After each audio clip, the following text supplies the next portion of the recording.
How are you all doing? Hopefully, you all are not melting like we are here in the great state of Indiana. It's in the 90s. It was 90, felt like 103. It's fine. It's fine. August temps in June. Not complaining because it's not snow.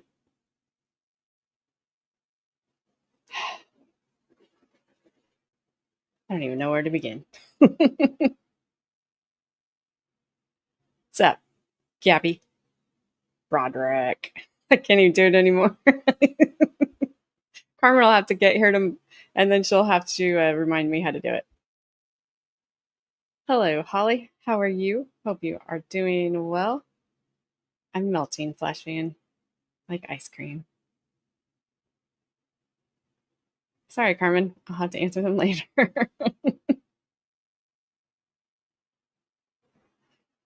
Thanks, Flash fan. I made those a while ago when I was sick and I didn't have anything to do.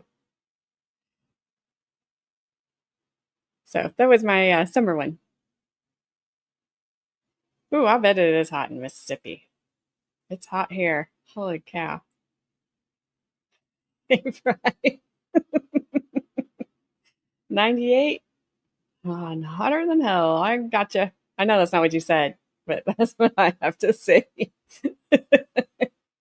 Hello, Annabelle. Hope you are staying cool. I don't need you to bring me more heat. I'm good. I'm good.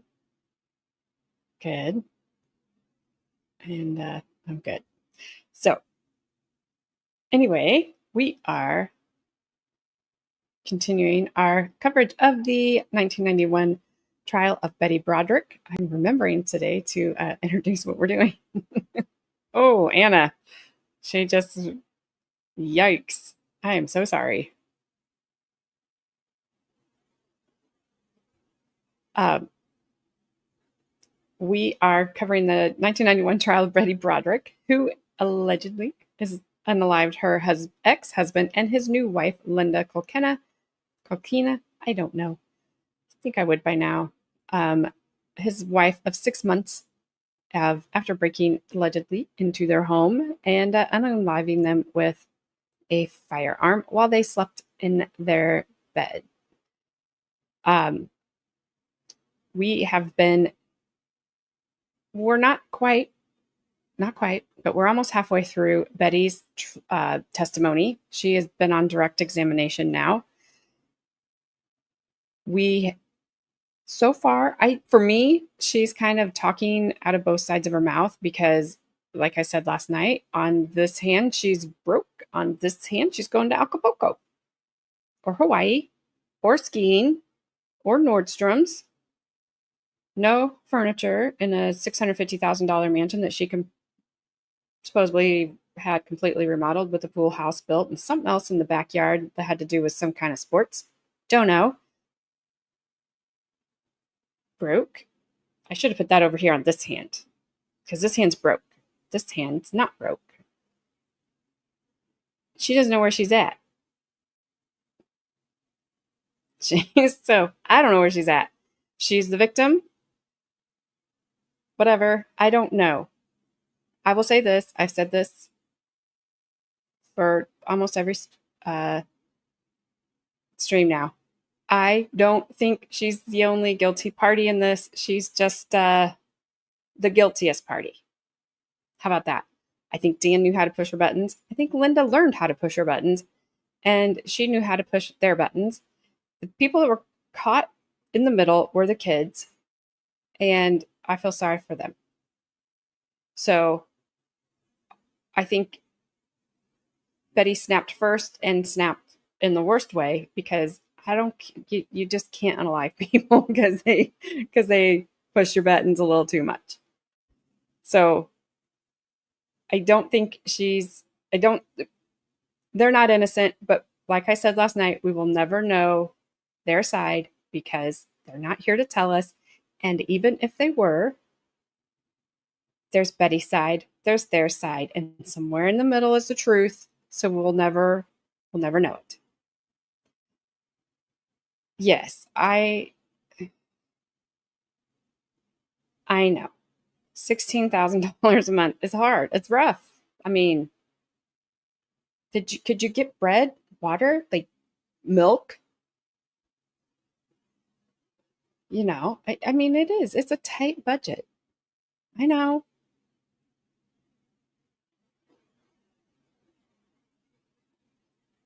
Thank you. I need it too, Anna.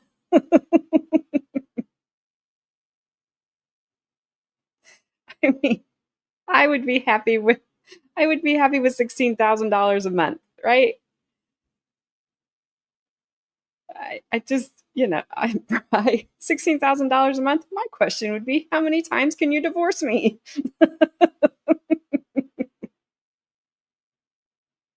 I mean, I don't know. So I can tell you this. Um, you'd be happy with 6 grand a month? I would too. My husband, I hope he's not listening to this going, huh, keep talking her down. What's her number? What's her number? He's not. I know he's not. Um, so I do have good news. Tomorrow is part 6 of this. This is Betty's testimony is split into 12 parts. Tonight is part 5. So that makes tomorrow part 6. And we will get to cross-examination at some point in tomorrow's testimony because I could not stand it. I had to go check to see how much longer we had of this man asking dumb questions. We have tonight and a little bit of tomorrow, and we're there. We're there. Flash fan.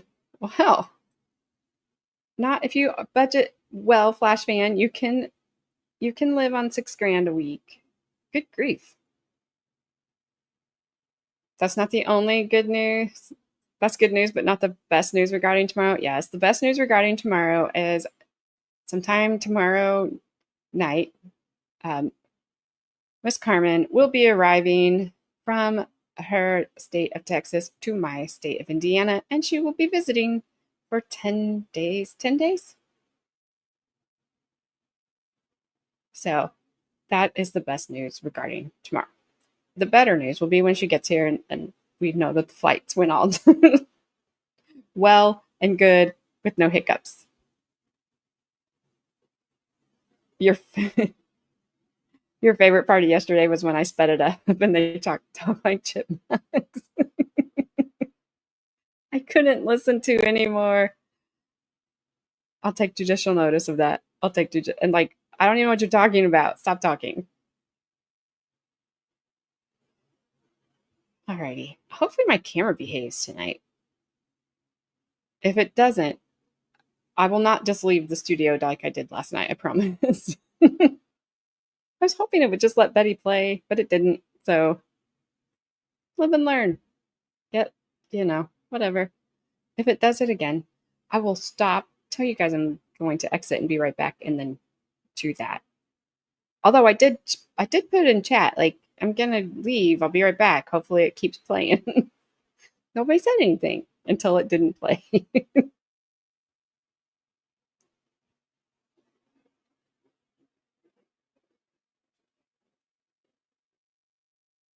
I set you answering the question I asked you earlier, Carmen. All right, let me do something here real quick because I forgot to do it. There we go. Click. Here we go. Oh, thanks. Now I'm kind of scared. It was really choppy last night for some reason, Bri. I don't know what was wrong with it. It's like you didn't have electricity for 4 days. You would think everything reset itself, but it was like, nah, it's all good. All right, I got to sped up a little bit. Let me know how the volume is, and we do have closed captions again. Robert, when we were talking last time, we were the fall of '88. did you start some new in sometime in '88, and it would be the summer or fall of '88? Was there some new hearings that were instituted in regards to the divorce case? Yes. And what kind of hearings were those? After the mandatory settlement conferences were over, then I got this paper to show up for a hearing about vocational testing. Okay. And what did you go to a particular courtroom for that? Yes, family court, Judge Castro. Okay. And that's the family court that you told us about, the small On family 6th court. Avenue, yes. Okay. And what was the purpose of that hearing? Mr. Barry and Dan wanted me to agree to submit myself to a battery of vocational testing. Okay. And did you agree to that?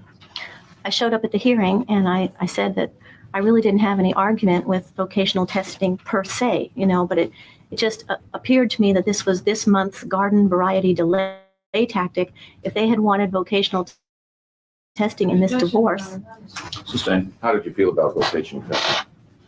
How do you feel about vocational testing? I didn't mind doing vocational testing. It was the time frame that was a problem. Why was the time frame a problem? Because if anyone wanted vocational testing in this divorce was filed in 1985. That was the time for them to ask and submit myself to vocational testing. At this point, it was just a delay tactic. Now, were you representing yourself at that time? Yes. Okay. And did they want you to go to any particular vocational tester? Yes, they of course wanted me to go to their expert in the field. And at the hearing, did you agree to go to vocational testing? I didn't have any choice. Yes, I agreed to it under the conditions that if they wanted it, they'd have to, meaning Dan would have to pay for it. Okay. And did you also ask for a different vocational tester? Yes, there's a very famous woman in La Jolla that does stuff like that, Marjorie Shavitz, and I asked the judge if I could go to her, and he said yes. Okay. And when you went to the vocational testing, after you went to to that expert, did anything happen to the vocational testing? Yes, when I got there, I told her what had happened with Ruth Roth earlier, is that I was ordered to go to Ruth Roth and Dan was supposed to pay. And then when I went to Ruth Roth a few times, Dan wouldn't pay and Miss Roth sued me. So I warned this woman that the same thing might happen again, so that she better call up Gerald Barry and get it straight in writing that they are really going to pay for this, because they were court ordered to do that. And she called Gerald Barry. Okay. Now, did Mr. Berry also want this woman to release confidential information? Yes, he would only agree to pay if she would tell him how it was going and stuff. Okay. And at that point in time, was she willing to release confidential information? No, she was not. And She said she was uncomfortable with that arrangement. And were they then willing to go ahead with the vocational training? No. And was there, at that point in time, was there any issue of vocational training in the case? Or did that stop that procedure? Right, it never progressed. Okay.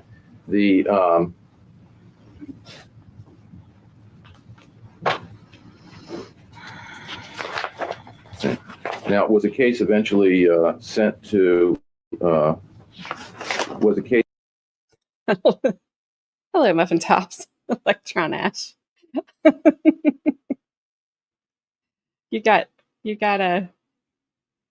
You ended up here. Sorry. You're gonna eat some cereal. What's up, Baker? Thank you for your redirect. I appreciate it. For all of you Muffin Tops that are just joining us, we are covering the 1991 trial of Betty Broderick. This is the second trial that, according to Flashman, I believe him, that Court TV showed. The first trial was the trial of Pam Smart, also another great lady who allegedly she was a teacher who paid two students to unalive her husband. But this is Betty, another great school teacher who unalived her ex-husband and his new wife of 6 months, Linda Kolkena, by breaking into their house and using a firearm to unalive them while they were sleeping in their bed. Betty is claiming, in essence, Betty's kind of claiming they were mean to her, and they were, but I don't think Betty was the easiest person to live with either. And I think that they all knew how to push each other's buttons, and Betty just snapped in the worst way out of all of them, and she should just, you can't unalive people.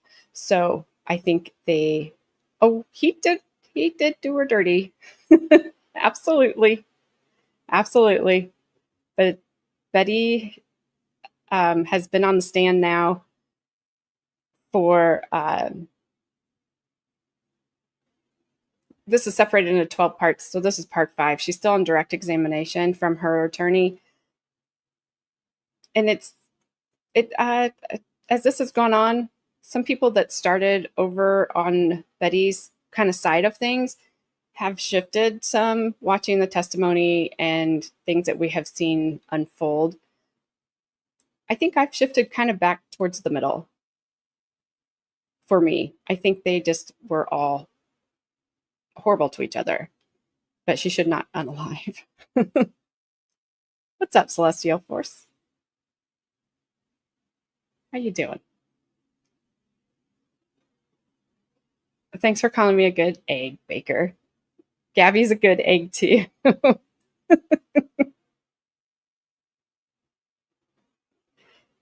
So we have just started, so I'm gonna hit play, and we're gonna hear some more from Betty. It's been fun.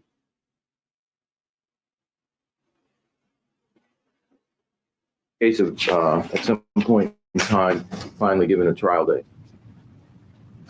Yes. Okay. Wasn't given a trial date. I went there and demanded one. And did you eventually get a trial date? Okay.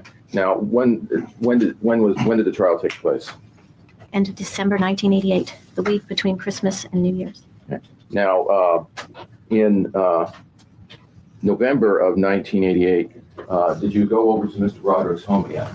Yes, after the vocational testing fell apart, I didn't have the trial date yet. And I didn't know where we were going from here. I mean, I needed a settlement.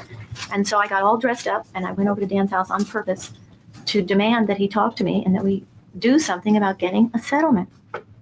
And was that to talk to Betty Broderick? Yes. Okay. And did you talk to him on that day? Yes. Okay. Now, at the time that you went over there, did you do anything? Was there anything that you did to force him to talk to you? Yes, I was always scared confronting him. And so, because he'd tell me that he'd arrest me if I went near his house. So as a protection for myself, I called Diane Black ahead of time and I told her what I was going to do. So I was going to go over to Dan's house and confront him. And if he arrested me, I had my cellular phone in my hand. And between the time that he called the police and the time they actually arrested me, I'd have time to call her and tell her that I'd been arrested. Okay. And that she would get me out or call lawyers or do something. Did you tell Dan that you were going to call Diane Black at that time? Yes. And what? And I threatened that Diane then would turn around and call the press and everybody else if he had the nerve to arrest me again. And what did he do at that time? He talked to me. As I approached the house, he was out front gardening, so I didn't have to get in the house. And he was very surprised to see me. And I said, I just want to talk. I just want to know, how can we settle this? Let's just please settle this. Let's get something done and be done with it. And he said, okay, but I don't have my figures with me here. He was literally gardening. And he said, I can't do it here. I don't have my figures, he said. But he would get back to me the next day. So I said, fine, thank you very much. And I left. Did he get back with you after that? Okay. Now, showing you, do you need a break at this time? No, come on, keep going. Okay. At the, if I can show you what's been marked as ZZ, this is what I showed you the other. Is this do you recognize this letter that was written around Christmas time, 1987? Yes. Okay, and is that a letter that you sent out to a number of people, Yes. family and friends? Yes. Okay. And now did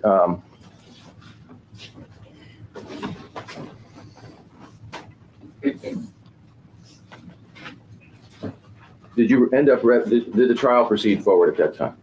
Yes, I went to Judge Murphy and I demanded a trial date. And he called Mr. Barry and he came over and Mr. Barry said he could do it in what otherwise would have been holiday time. Okay. So we did go to court. And did you end up representing yourself at that trial? Yes. Okay.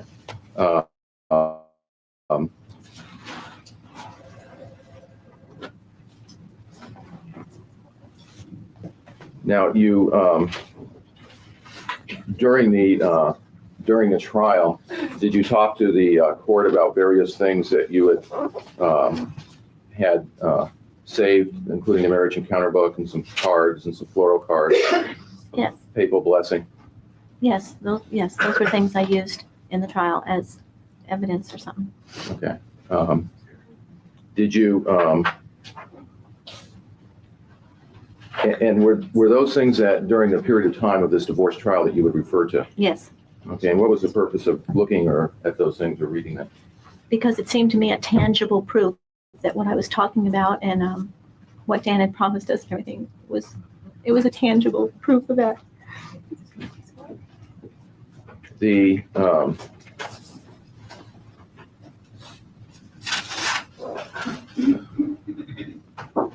and in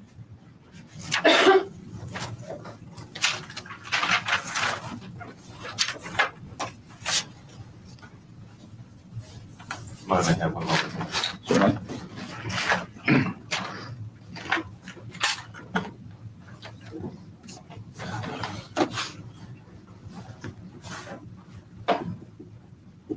I believe I left something in the car, but I'll just go back to that. All right. Yes, maybe just you can have it first sidebar. All right. On the record? No, I don't think it's cool. All right. Do you remember approximately how long the trial lasted? From the day after Christmas till whenever it was over. I don't remember if it went beyond New Year's. Now, during the trial, there was some break during the trial where Mr. Berry had some appointments to be gone, and there were some breaks in the days in the trial. I remember taking a break for at least a couple days where you weren't in trial. I don't remember. The and what building was the trial in? In the family court building on 6th. Okay. And is there a public entrance to that building? Yes, Okay. And when you went to the court, how would you enter the courtroom? through the public entrance and through the courtroom doors that go to the hall. Okay. And while the court was not in session, would the courtroom be open, locked? Locked, I presume. I don't know. Okay. Well, you couldn't go into the courtroom until the proceedings started, could you? Right. Okay. How did Mr. Broderick enter the courtroom? Through the security judge's entrance and through the judge's office and with the judge and his lawyer. He came in that way. Okay. And when you came into to the courtroom, who would be would you see people talking, chatting? Yes, And Mr. who- Barry and Dan and the judge looked like they were having coffee and having a nice little talk before court started. Okay, you didn't know what they were talking about. No, And was Mr. Ashworth in that courthouse at that time? yes, And was he ever involved in the conversations? yes, he was. During the trial, was there testimony about community property and things that were to be split or divided up? Yes, And did that include out-of-state property in Colorado? yes. And who was it that valued that property? I allowed Dan to value everything because I had no knowledge. I wouldn't have been able to evaluate anything. Okay. And was the property in Colorado, was that all valued at a minus amount? Yes, it was. Okay. And who kept the property in Colorado? Dan, Okay. And did you have to pay him to keep that property? yes, Objection, you're out of the judgment speaks. So, Sustained. Were you charged during the time that the case was going through the system? Were you charged every month for the upkeep of that property? yes, matter of objection, with your proper abstain. Sustained. During the time that at the trial, the law practice was valued at the time of when Mr. Broderick left you? yes, Did you have to pay for his loans, however, that he was paying after the time he left Objection, you? Your Honor. This is an area that Sustained.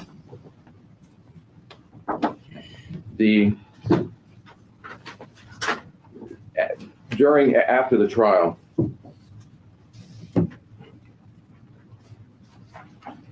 were you awarded any of the personal property from that trial? yes. Okay, and what were you awarded? No, excuse me, again, I think the judgment speaks for itself. May I be heard on that? Your Honor? Certainly, why not? During the trial,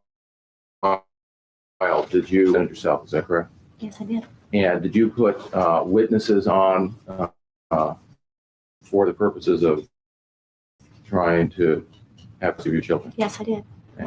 And without going into specific property, did you receive some property that you wanted as attached to the children? Yes.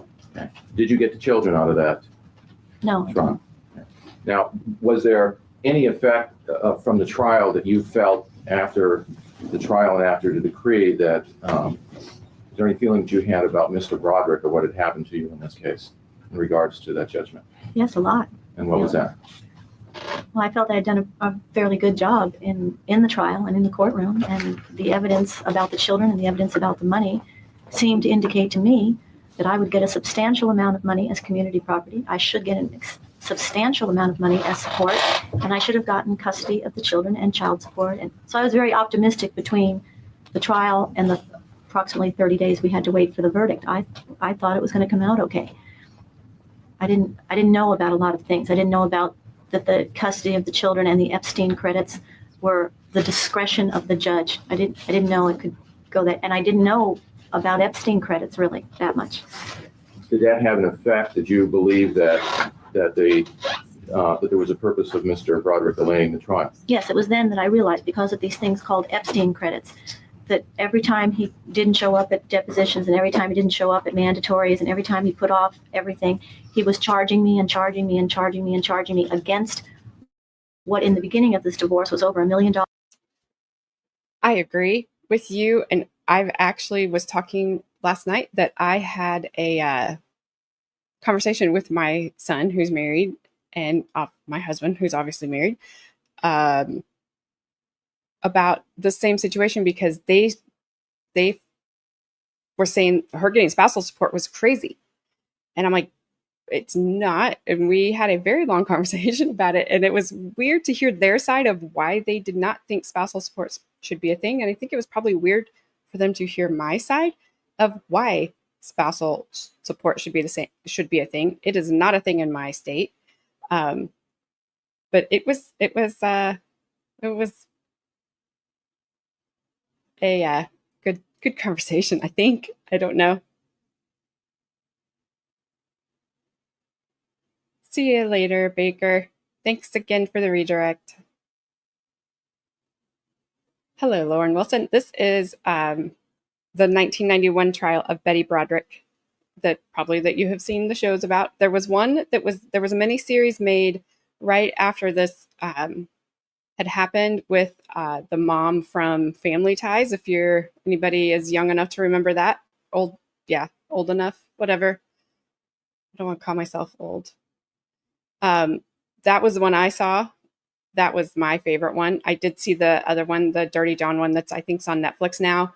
That one was good. I thought the first one was the better one, but that's probably because I saw that first. But she have alleged to have unalived her husband and his new wife of 6 months. And yes, I will say, I agree. She did put him through medical school, put him through law school. He was building a successful personal injury, I think, law firm. And,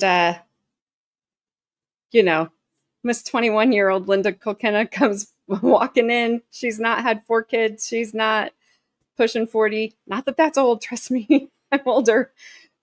But she's young. She's pretty. She's the newer model. And he wanted to take her for a spin, and he did. So there was a whole lot to go bad here, and it did. So it is, it just is bad. But it's, for me, this was my first trial that I ever watched. So it's that special thing to me. And I wanted to share it with all of you.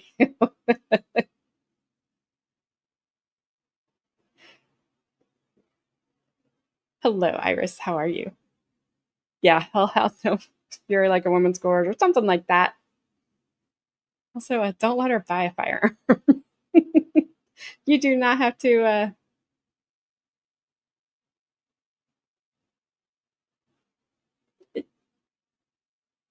Yeah, it's there's a lot of moving parts in this for the kids. I feel they are the biggest victims in all of this. It spousal support does not end in Oregon. Been paying longer than I was married. Holy, does it not end if they get remarried?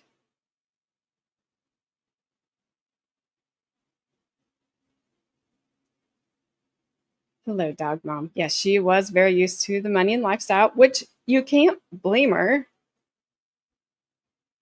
And she didn't want to lose that, but she also did want to make Dan pay, literally. I did not call myself a boomer Flash fan. Did not. I'm not rewatching to warn my. No.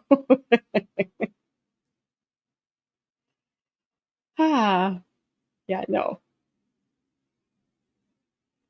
The voicemail was sad. That the one they played in court, it was about 45 minutes long of her talking to their 11-year-old son and him begging her repeatedly in his words to stop using bad words over and over and over again, because she was not allowed to see them until she was dropping the C word and a lot of words that 11-year-olds don't need to hear in that phone call. And it was sad. It was hard for me to listen to because I felt so bad for him. Oh, so it wasn't the Adelsons. That was the only one I could remember. I don't know that trial, dog mom, but somebody in here might. There's no suitcase around my house. There are suitcases around my house. Nobody's getting in them.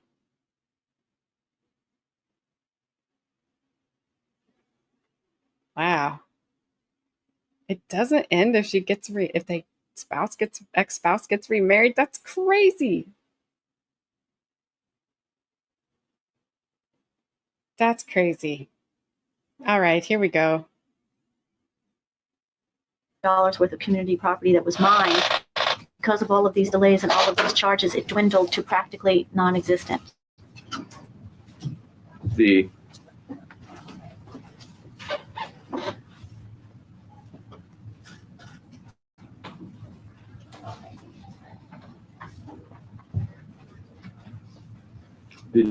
you learn at that time of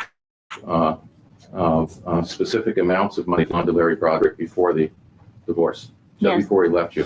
I didn't know until during the trial. A girlfriend discovered, because she could read numbers and bank things a lot better than I could. She was just flipping through these piles and piles of legal papers that are all over my house. And she found by luck that he emptied 2 bank accounts 2 days before he walked out in February of '85. And so during the trial, I went in and I said to him on the stand, I said, you know, you close these bank accounts, where did the money go? And during the trial, he said he forgot that he had sent, his brother needed $1 million or something. He had sent all that money to his brother Larry, and he forgot. Okay. And if I hadn't have discovered it, I never would have been informed of what happened to those accounts. Did, after the judgment in January, was there a change in the visitation regarding the 2 boys? There was a court-ordered visitation now. So it was in writing that I should have those boys every other weekend from after school till 5 p.m. on Sunday only. And then in writing, it said about which Easter and which Christmas and which Thanksgiving. And so for the first time, it was in writing when I should have the boys. And I didn't think Dan could fool around with that. Did you, did you try at least with the visitation to get the boys longer on the weekend? Yes, when the verdict came out, I tried to explain to the judge how couldn't I please have the boys from after school on Friday to put them back to school on Monday, because Sunday dinner has been a big tradition in our family. You've heard the kids mention it in here. I'm an Italian Catholic, and Sunday is like the core of the entire week, where I always made a big roast or a turkey or something, and Sunday dinner was very important to the children and to myself. And if they had to be picked up at 5 o'clock we'd have to be home by 3 so they could get their things together and get their homework done and be ready at 5. And it really messed up our Sundays. And I was denied. I could not have them until Monday morning. Now, was there a, was the court file still lost at the time of the trial? Yes. And was there a file that was made up for the court for the divorce proceeding? Yes. Mr. Barry supplied the court with of the file. Okay. Were you ever requested to supply for the trial? No, nobody asked me.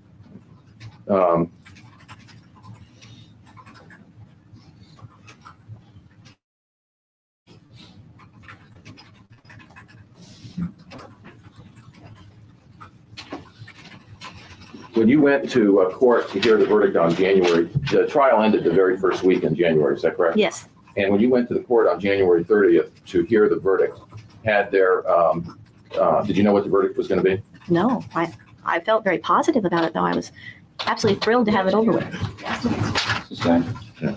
Did you have a belief as to whether you were going to have custody of the boys? Sustained. That weekend, did you have any problems? Was Lee living with you at that time? Yes, she was. And did you have any problems with her? Yes, I did. And what was that? Had been invited to Beverly Hills for the weekend, right? I had to go for the verdict on a Monday in the morning. I believe 30th was a Monday. And that previous weekend, we went up to Beverly Hills to a birthday party, my sister's 40th birthday party. And I had to rent a car because the Suburban was crashed during the trial by Kim. I rented a van, and I brought the kids. I picked Kim up at the LA airport because I flew her in from Arizona. And Lee was living with me, and I got the boys, and we went up to Beverly Hills to have this family thing. My parents flew in from the East, and my brothers were there, and we had this big party. And Lee really was sick. She had a fever, and she was very sick, and I'd spent a lot of money dressing her up and stuff, but she couldn't attend the party because she was really sick. She was very pale, and she was very sick. So while we went to the actual party, she stayed in bed at the Beverly Hills Hotel and had room service and couldn't get up for the weekend. Did you end up, when you got back that week on Sunday, that weekend, did you end up having a fight with her? Yes, I put Kim back on a plane back to school, and I put the boys back at Dan's house, and Lee was at my house, and I was exhausted from the weekend, and I had to exchange the rental car, and I had to go to court in the morning. And about 9:30 at night, or late to me, I go to bed early, but 9:30 at night, some boy comes to the door, and she's going to go out with this kid on a Sunday night after we just got back from this busy weekend. And I said to her, Lee, please don't go out, because, I have to go to court in the morning, and I'm really tired, and if you go out, I worry about you. And of course, I still got this kind of drug problem in my mind, and I'm really being careful of who she's with and what she's doing and stuff. And we'd gone to therapy at a guy who was telling me about tough love. I'd have to be very specific in what I wanted of her, very specific about times and about what the rules were, specific. So I said to her, if you don't want me to go, please cooperate with me just this once. Let's just go to bed, and you can go out tomorrow and do whatever you want. She wouldn't do it. And I said, okay, you walk out that door, you're not coming back. And I locked the door, and I went to bed, and she didn't come back. And that was the night before the verdict. Okay. We were always having fights like that. When you, after the verdict, how did you feel? I felt absolutely robbed, both of the children and of all the property. And I also asked the judge that the verdict have no loopholes in it, so that Dan couldn't jump through those loopholes like he always did in the past, that it be airtight and be specific, paying certain dates of certain amounts so that there weren't loopholes in it.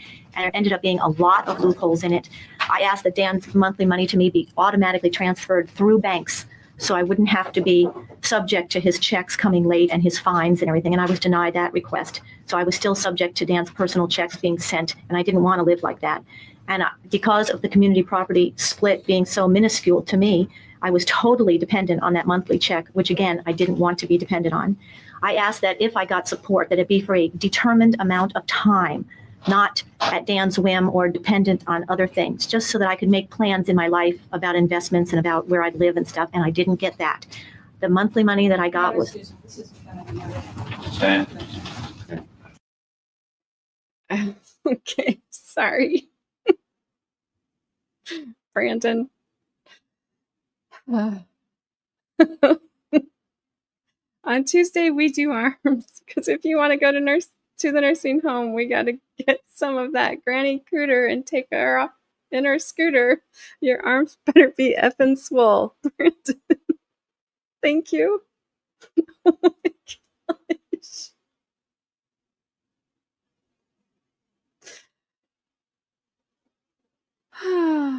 Thanks, Brandon.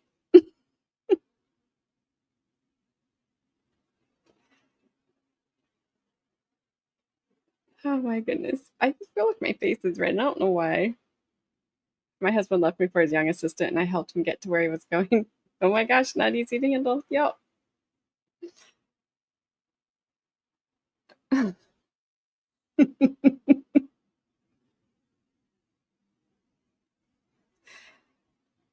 Yeah, do you even lift, bro? Oh, no, not a troll. That's just Brand.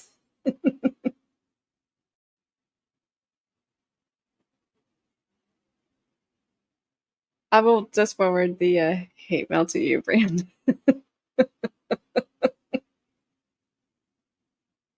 I don't know about that.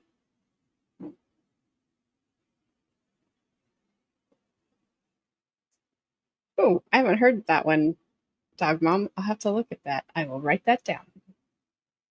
All right, sorry about the pause, Betty. Here we go.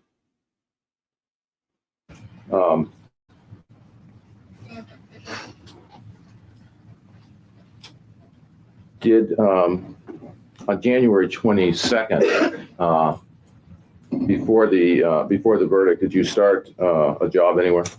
Yes, there was an ad in the newspaper in the La Jolla Light for a preschool teacher, which is what I am and what I like to do. And I knew the verdict was coming. The trial was over. I knew I had. Suspend. So did you? I applied for the job and got the job. Yes. And did you arrange to take at least a day off for the time to go to court? Yes, I told the lady that I knew I needed January 30th off to go to court. But besides that, I shouldn't have any more problems about going to court. Was there a reason that you got a job after the trial and before the verdict? Because I wanted to start a life, and the job fit who I was and what my degree was in. It also fit the hours I wanted for the boys. I worked from 7 to 2, which left me free in the afternoons and on weekends. You know, other jobs that I looked into didn't leave you free for the kids. And so this was perfect, that I'd be free after school to go to all the boys' sports and stuff, and I'd be free on weekends. It was a perfect schedule for me. And during this time, you mentioned that you came in from Arizona. Where was she going to school at that time? Yes, University of Arizona. And that's in Tucson? Yes. Okay. During this time, did she have an old boyfriend that was causing problems with you? By this point, she had had 2 or 3 years of problems with Tom, yes. Did sometime in the late winter and the spring of '89, did you receive any calls from Tom? Yes, he was angry at Kim. Were there times where he was angry at you for meddling in Kim's affairs? Yes, he was just ranting and raving and screaming and cursing and calling her horrible names and threatening to kill her. And he had physically attacked her earlier at 2 different locations. And I was very scared of him. She told me he had a gun. She told me he was a drug dealer. And I was afraid of him. I thought he was kind of off the deep end. Were you getting any calls at your home? Yes. Okay. Now, sometime in the beginning of March, did anything happen to your home as far as anyone trying to break in? Yes. Okay. Was there a time where there was somewhat male people who tried to break into your house? There were several problems over the years with my house, yes. Okay. What do you remember the date that did someone try to break into your home at some point in time? Yes, several times. At some point in time, did a stair break in your house? Yes. Okay. And do you remember when that was? I don't remember exactly when it was, but someone was coming up the back stairs to break into the house, and Kim had had a huge party the night before, and with 100 of people banging on the stairs, one of them broke, and the burglar fell down the stairs because it was dark. Did you, now after January of 1989, did you make any decisions about the home that you were living in on Cali de Cielo? About whether you were going to stay there or sell it? Exactly what time are we at? Sometime after 88, after December of 88, January of 89, did you make a decision about selling the home or moving out of the home? I made it. It wasn't a hard and fast decision at that time. I was thinking about it, being that I didn't get the children, seemed pointless to stay in that house that was gobbling up all the money, and I couldn't have a life if I stayed in that house. And I didn't have the money to pay bills and stuff. So there was no point in me staying in that house if I didn't have the children. But at the same time, I hired an attorney to help me get the children. So I didn't make any hard and fast decisions about the house. Did you do anything about fixing the house up in January? Yes, the house, as we've discussed before, was a mess. And so if I was going to sell it, I had to repair it to get a decent dollar for it. So I had the kitchen remodeled only to the point that they took the fronts off the existing warped cabinets and put fronts on them. And I had the entire house painted outside. And I had further landscaping done so that it really looked good. If I was going to sell it, I had to do those things. Did you have room? Did you have things on the inside painted and fixed up? Yes. Okay. You've seen some photos of your house, what your house looked like in November of 19.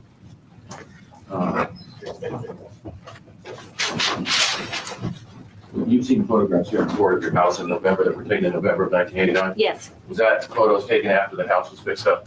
That was the best the house ever looked because I wasn't living there and I had fixed it up as a model home. It had fresh flowers everywhere and everything was painted and everything was spick and span, and I had moved out all the junk that people live with. I wasn't showering or sleeping in the house at all. Just had all set as a model home so that every time a real estate person wanted to show it, it was ready. And there were no remnants of showers or people eating there or anything like that. Was there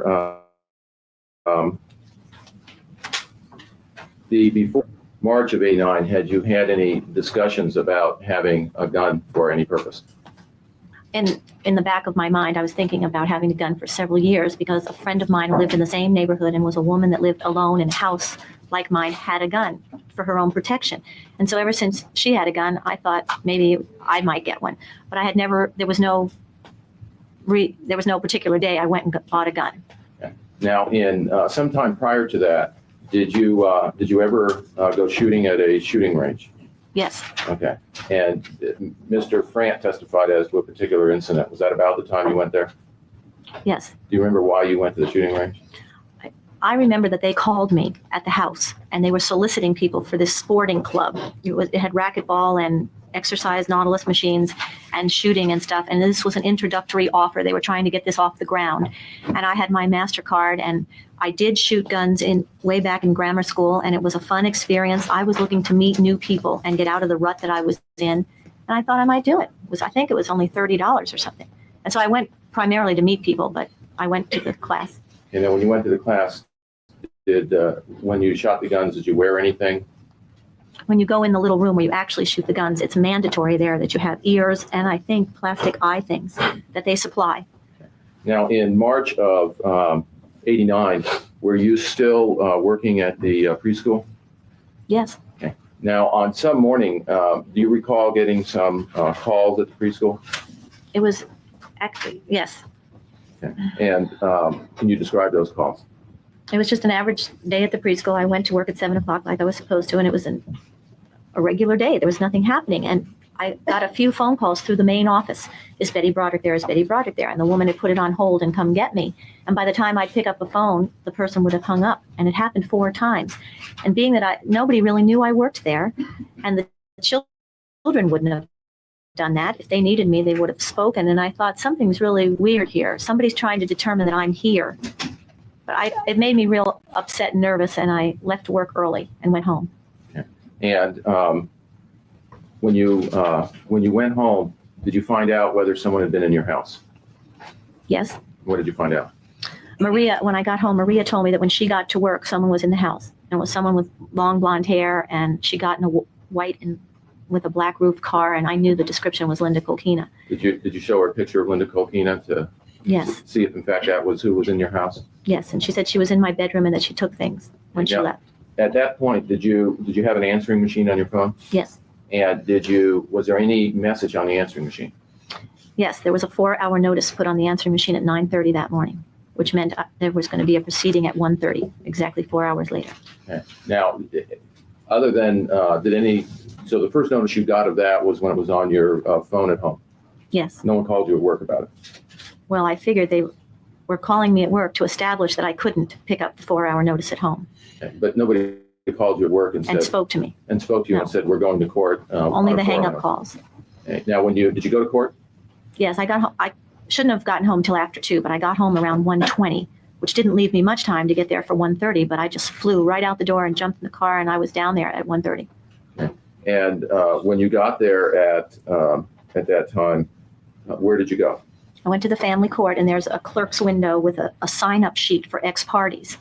And that's what it was called. A 4-hour notice is an ex-party hearing. And so I asked her to look, and I looked on the sign-up sheet to see where Mr. Barry was, and he was not on the sign-up sheet. So she couldn't tell me what courtroom he was in. Did you, at some point in time, did you go to Judge Howitt's courtroom? Yes, I went to Judge Howitt's courtroom to ask the reporter about something, and it was locked, and I couldn't get in. Okay. And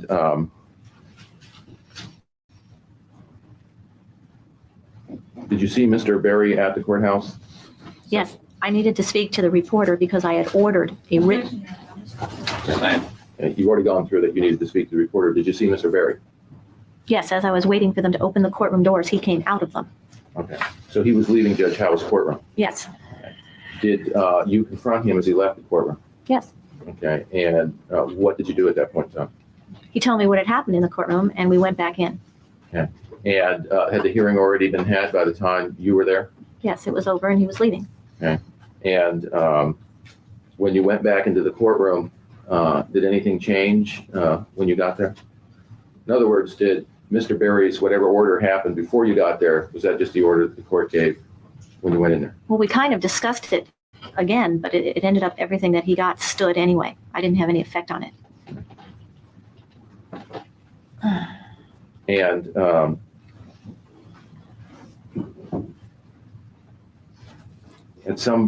what was that hearing about? That hearing was about changing the visitation for the wedding, suspending the $16,000 a month. And There was were that a about bunch a of wedding other list? things. Was it about a wedding list? Yes, they wanted the wedding list back that I'd taken from the steps. I don't know, a week or so. I don't know how much earlier than this. Did you take a wedding list from their house? Yes, when I was dropping the boys off on a Sunday evening, I picked up an unmarked envelope that was on the front steps of the house. It wasn't addressed to anyone, didn't have a return address. It was a white envelope. And did you look in the envelope? Yes, I did. Okay. And was it a wedding list? It was, yes, it was a copy of a wedding list. And did you take it? Yes. And what was that for? I thought it was interesting from my point of view that that he invited the child psychiatrist that said stuff against me that cost me my children, even though he never met me. And he invited his accountant, the one who added 2 + 2 comes out -8. And he was inviting his attorneys that helped him get this incredible settlement against me. And several judges were on the list. And it looked like a thank you very much for helping me screw my wife party. Did you was there an appeal pending at that time? I don't think at that time. Okay, but there was an appeal notice filed. Yes, but not yet. Now, did you do anything after you left the courthouse? Did you Yes. stop anywhere? I was very upset at both Linda being in my house and mostly at the 4-hour notice because I was making attempts to have a normal life and get this all behind me. I felt like if Dan wanted that wedding list, he could have called up or he could have come and just asked me for it, give it back. Big deal. You know, it wasn't a big deal to me. And so I felt like I was being attacked, and the 4-hour notice on the machine was really kind of shady, being that they knew I was at work and it was them that called and hung up. And I just felt like it was back to the same old dirty tricks. And suspending the $16,000 a month as a joke to people when I got the verdict, I said, you know, I probably won't get 30 days down the road here before it's all pulled out from under me. And sure enough, that was the first thing they did, was totally suspend the monthly check. And I just, and with her being in my house, I just felt I was being attacked, and I didn't have any defenses to make them stop or to defend myself. Did you purchase anything at that time? Yes, between the courthouse on 6th, you get on 5 and you go north to La Jolla, and this shooting place, the Weiser place, the Nautilus place, it's all the same place, and it's right on the freeway, kind of around India Street. And I'd been there before, so I knew what it was.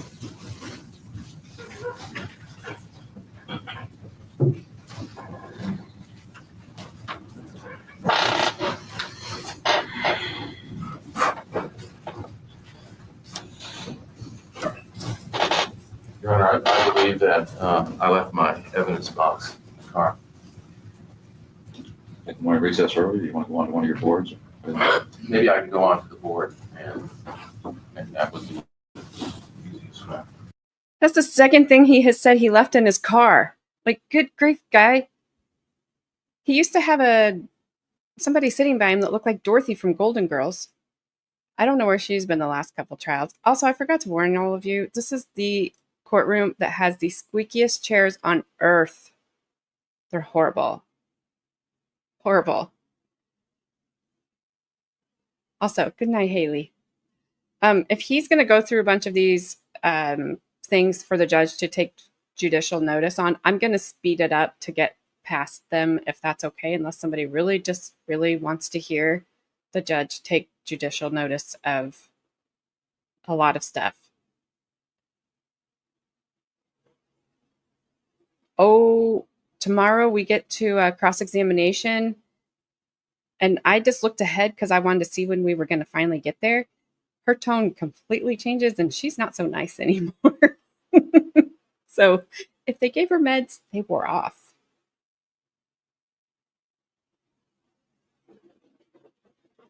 Yes, they're the worst. They're the worst. All right, I'll see what he's going to do. If he starts doing judicial notice, I'm speeding it up. Your Honor, if the record could, I'd ask the court to take judicial notice that on January 15th, 1988, there was an Allen's reply brief that was filed. So you notice That on February 2nd, there was personal service in order to show cause. that. On Sorry. February 3rd, there was next party. I know Gabby's laughing right now. Take notes of that. That on 15th, there was a special settlement conference that Take notes of that. on February 29th, there was a temporary restraining order. Yes. Notice of the hearing. Notes of that. On March 10th, there was a special settlement conference that on 18th, the order. Take notes. On March 21st, there was a new original. Take notes of that. On March 23rd, there was notice of hearings that were served on the attorneys. Take notes of that. On April 10th, there was personal service of the order to show cause of contempt. Take notes of that. On April 13th, there was notice of hearings. Take notes of that. On April 27th, there was a special settlement conference. Take notes of that. On May 4th, there was a contempt hearing. The restraining order was signed, but not filed at that time. Take notes of that. There was a May 19th decision on the appeal and order affirmed. Take notes of that. On June 3rd, there was a compliance conference that was made no appearance by you. Take notes of that. On June 17th, there was a settlement conference.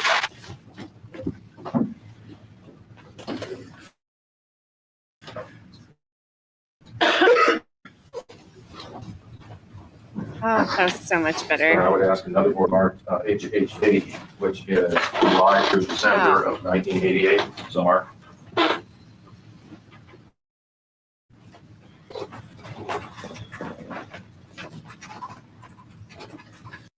All right, I'll mute him. Hello, Steve. How are you?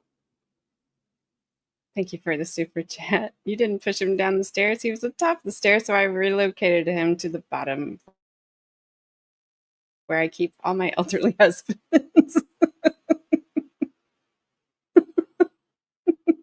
Yeah, I got a stack of them down there. 1, 2, 5.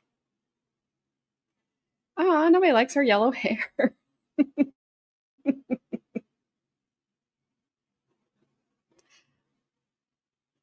I don't like her attorney. And he maybe did better on not this case where there was not a whole lot of defense. But I don't like this attorney.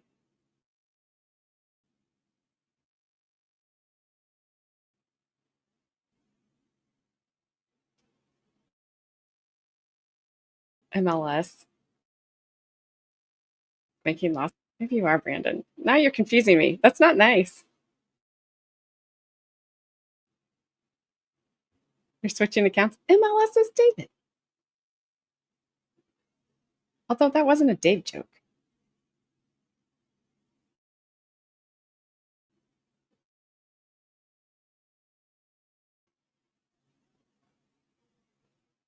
All right. Here we go.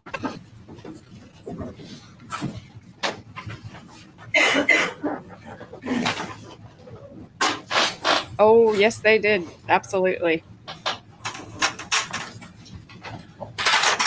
Yeah, just March it. Good grief.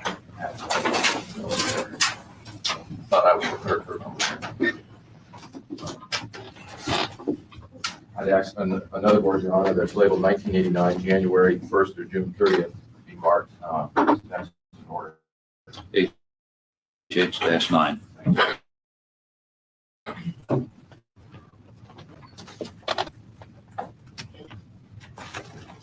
I would ask the court to take additional notice, Your Honor, that January 3rd was another dissolution trial day. Did those that? January 4th was another dissolution trial day. Did those that? January 5th was another dissolution trial day. Those that? January 6th was another dissolution trial day. Did those that? That on January 30th, the decision as the dissolution trial occurred. Those that? The February 3rd, it was an ex parte minute order, filed on sealing of exhibits, with no appearance by the defendant. Did those that? On March 14th, there was an ex parte hearing. There was a notice of rate regards to custody of plea, supplemental judgment on order to show cause restraining orders. Did those that? On March 23rd, there was no service of ex parte orders in that hearing. Did those that? On March 27th, there was service of a declaration regards to custody, stay away, trust funds, and visitation. Did those that? On March 31st, there was a hearing in regards to custody support visitation, and it was personal service on order in regards to custody support, and a qualified domestic relations order, and order in regards to reimbursement of unused expertise. Did those that? On April 10th, there was personal service of an order after the hearing. Did those that? On May 3rd, there was notice of appeal that was filed by the defendant. Did those that? On May 12th, there was a notice of file of the appeal filed by the defendant. Did those that? On May 15th, there was a notice to prepare first transcripts filed by the defendant. Did those that? On May 23rd, there was notice of filing filed by the defendant. Did those that? And on June 4th, there was a service of substitution of attorney with Mr. Farrar substituting in for Mr. Berry. Did those that?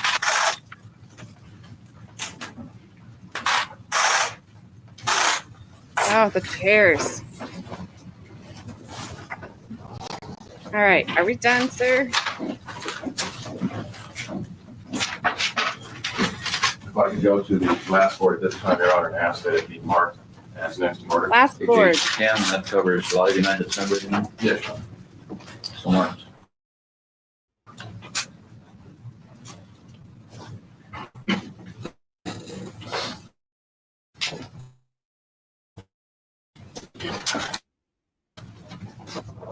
StreamYard, I apologize.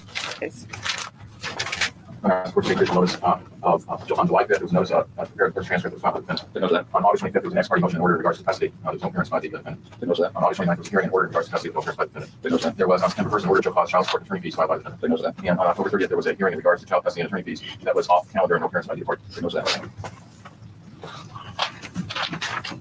Now, at the time that you did you purchase a gun at that time? Yes, And at the time that you purchased the gun, did you purchase some bullets? yes, How many boxes of bullets did you buy? 3, And at the time you purchased a gun, did you actually fire a gun? yes, Okay, and what was the purpose of firing a gun? Was there a shooting range where you were at? yes. Where they sell the guns is right across the hall from the firing range. And when people are buying guns, they take the guns that they're interested in and shoot them to see if they're interested in. Okay, so they had you bought one of the box of bullets. Did you fire that to a Yes. gun? Mhm. And did you end up purchasing that model of gun? Yes, Now, were you able to pick the gun up on that day? no, And did you have to show identification for registration? Yes. Okay, and was there a waiting period before you were able to pick up the gun? yes, And at some point in time, did you in fact go back to, where was it that you bought the gun? this place that was called not, Well, sustain. Did you go back there and, end up going back there and picking up the gun? yes, it was all paid for and everything on the first time, and then you just have to pick it up. And showing you what is, the bullets that we've seen in court, the 2 boxes of bullets. Yes, Did you buy the bullets that you bought the gun?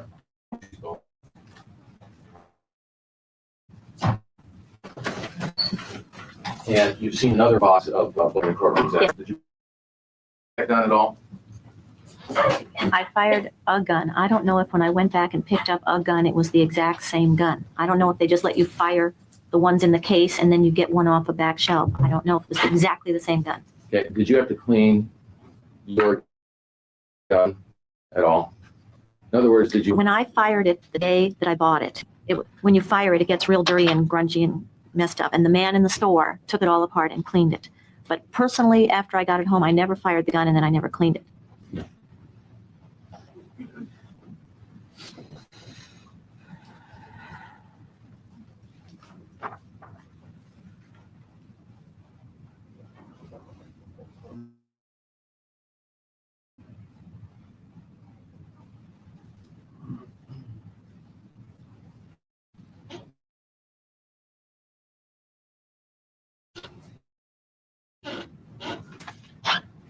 you want to take the, I need to get, we'll be in recess until 10:30. Give you enough time, Mr. Early? 15 minutes? Yes, I want to take a recess. Brandon. Oh, I mean, huge cocks. Hey, AJ, what's the difference between a man of the cloth, a priest, and Woody from Toy Story? Woody Brand. I can't. He does. I can't. See the judge's face. He's just appalled. He's like, Brand, dang it. Woody falls down when a child walks in the room. And that's the only way I'm going to say that. I won't. You can't make me.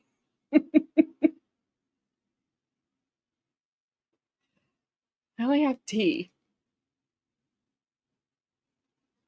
I was waiting for a pause to pause and read it out loud for the class.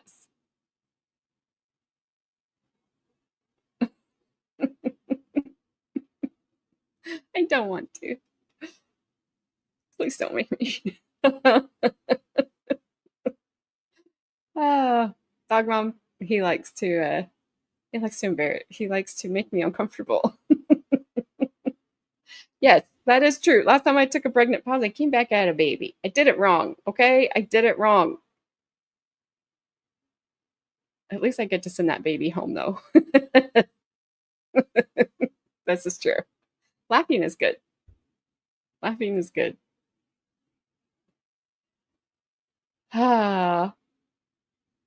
Flashman. Brandon's a good guy. All right, Judge. Sorry. The judge looks shocked. I know. All right, I'm push and play. Push and play, Brandon.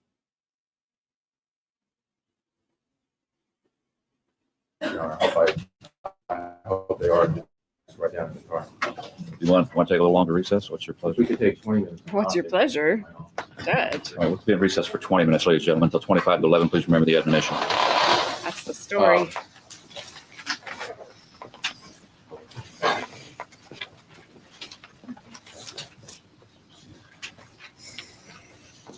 Broderick, showing you what has been marked DDD for identification, Your Honor, and that appears to be a cash register receipt dated 3/14/89 in regards to a purchase of a handgun.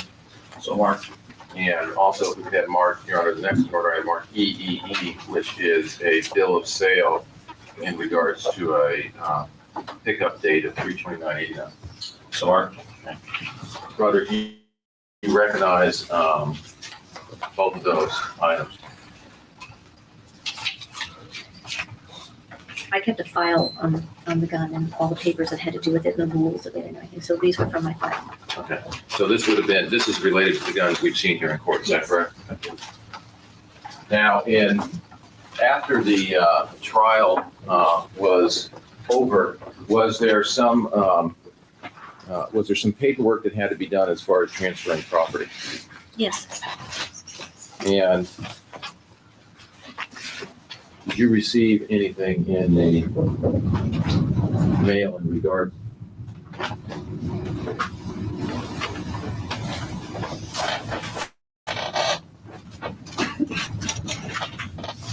Well, there was a matter of previously discussed. Can I step out in the hallway with someone about a matter of previously discussed with the court? Sure.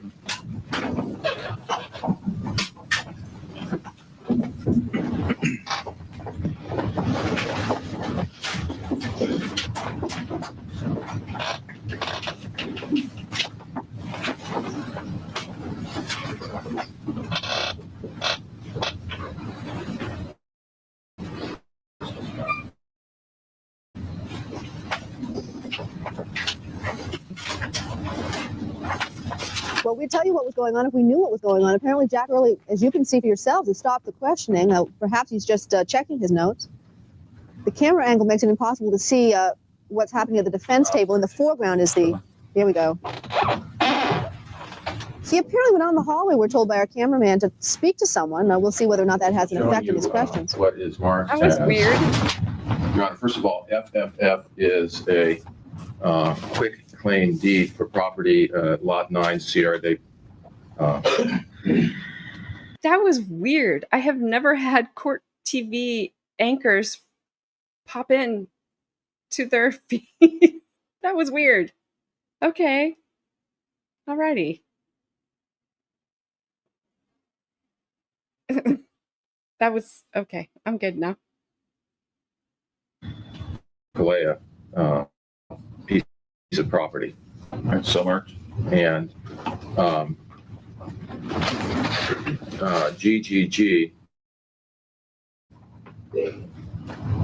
is another quick claim deed. The first one would be the property at Cali de Cielo. GGG would be property that we described as a timeshare at Warner's Spring, Your Honor. All right, so marked. Have you seen these two documents before? Yes. Okay. And did you receive those in the mail?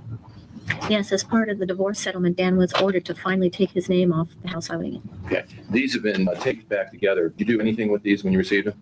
Yes, I tore them up And why did you tear them up? because Linda Kolkena was not supposed to be doing the paperwork with me. And had there been any discussions in court before about her having her name on paperwork? Yes. Okay, and when you received that property, who was the person who signed it as the notary? Linda Kolkena? The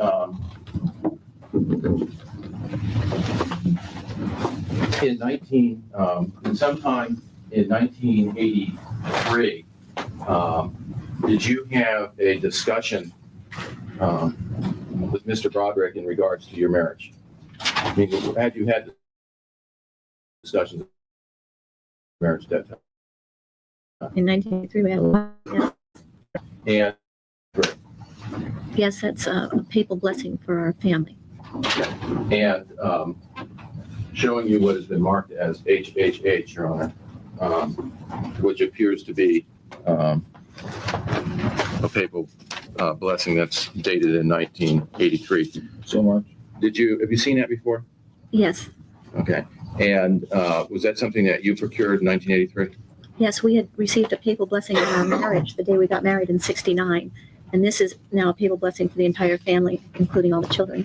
And it's November 8th, 1983.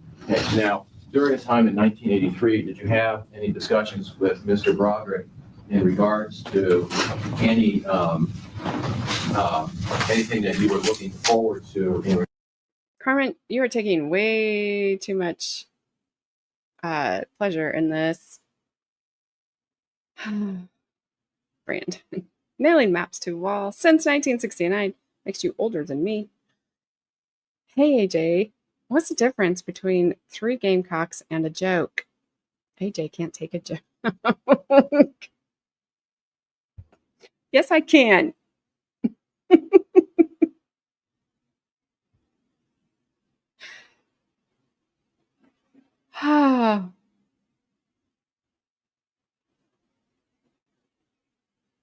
You commented on my hair? You commented on my hair? I didn't see it.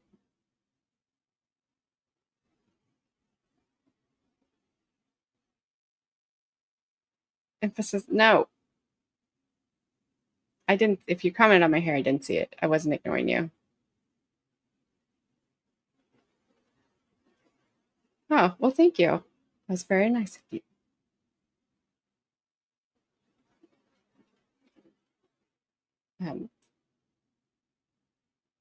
I should not flash ban. 1745, dang, dude. Oh my gosh, you've called me old before, but that's as old as you've ever called me.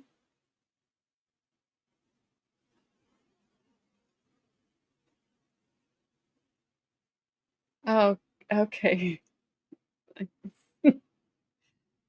Well, I'm gonna push play, Brandon. In regards to your marriage, any trips that you wanted to take? Yes. And how did that come about? There there was this boat that I read about in a magazine that had sails, and it was owned by Marjorie Merriweather Post, and it was a gorgeous sailing vessel, and only a few people could sail on it, and it was very, very expensive. And I thought it would be a fun trip to do, but it was very, very expensive. And Dan said we'd do it on our 20th wedding anniversary, Now, which would have been a ways off because we didn't have the money then. had there been, at that time, were there any friends that were planning, who've been married longer and planning events like that? Yes, a few of our friends were married 4 or 5 years longer than we were, and they were having anniversaries on their 20th. It was kind of a big deal. They weren't waiting until the 25th. Now, in April of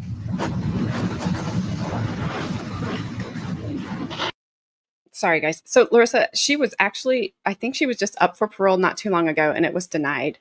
My understanding is her daughter Lee has said that she can come and live with her. I don't think the other ones are interested. The other 3 children.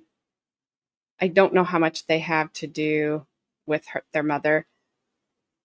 But my understanding is she's not taken responsibility yet for, like, it's still kind of not her fault type of thing. She's not saying, like,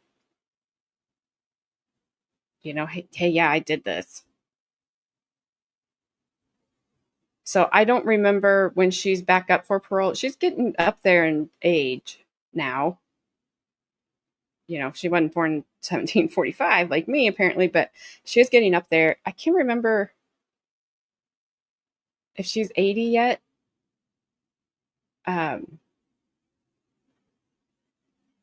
But yeah. Yeah, she still is not, from what I read, she's still not.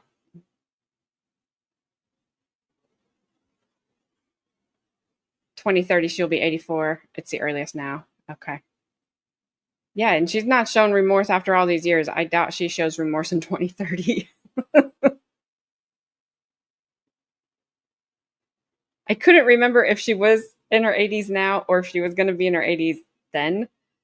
So she's in, okay, so 70s. Well, 79-ish, whatever. It's been 84 years. That's and I still haven't taken responsibility. She ain't getting out. She could have gotten out, but she's too stupid. They will not let her out.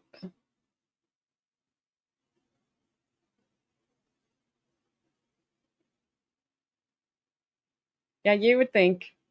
You would think, but nope.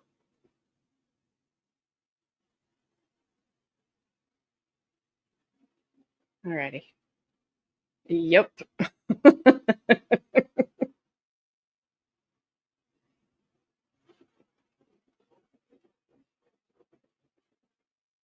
They will not let Saints out of the Samsonite.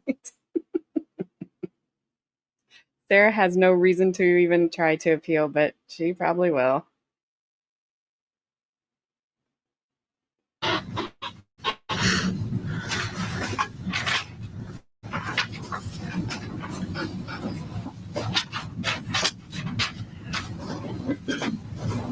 I asked you about whether you represented yourself in the divorce. How did you feel about representing yourself? I was afraid. I was scared. I didn't know how to be a lawyer. Did you make any request of the judge about your physical condition? Yes, when the trial started, I was fine. I was just scared, and I was crying and upset, and I wanted to force this to a conclusion, which is why I represented myself. And during the trial, I got sick. I got a flu. I had a sick.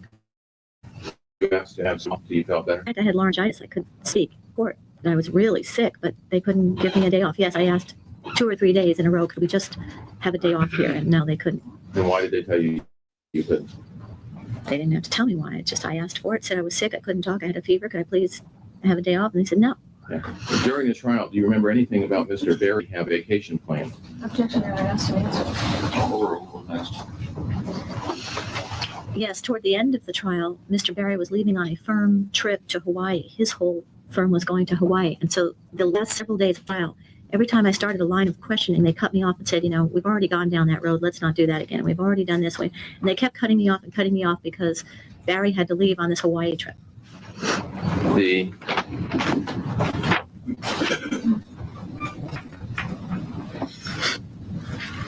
did you end up hiring when you purchased the gun? Where did you keep it in the house after you first purchased it?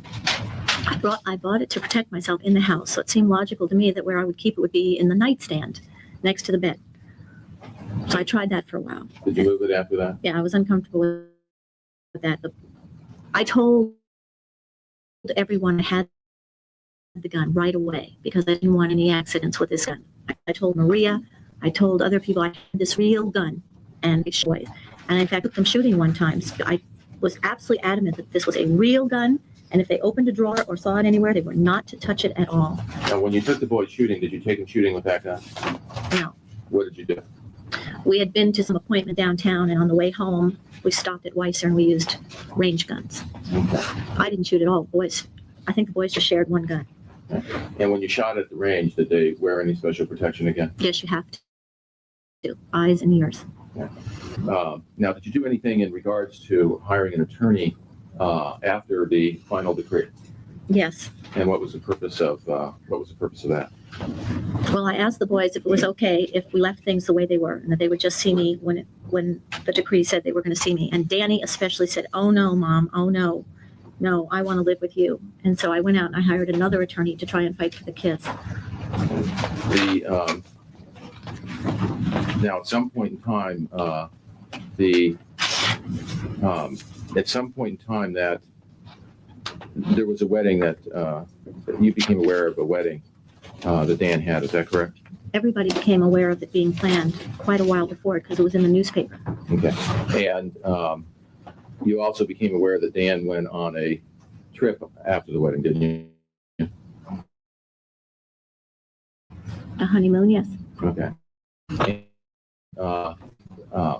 Your 20th anniversary, when did that been? The closest weekend to April 12th,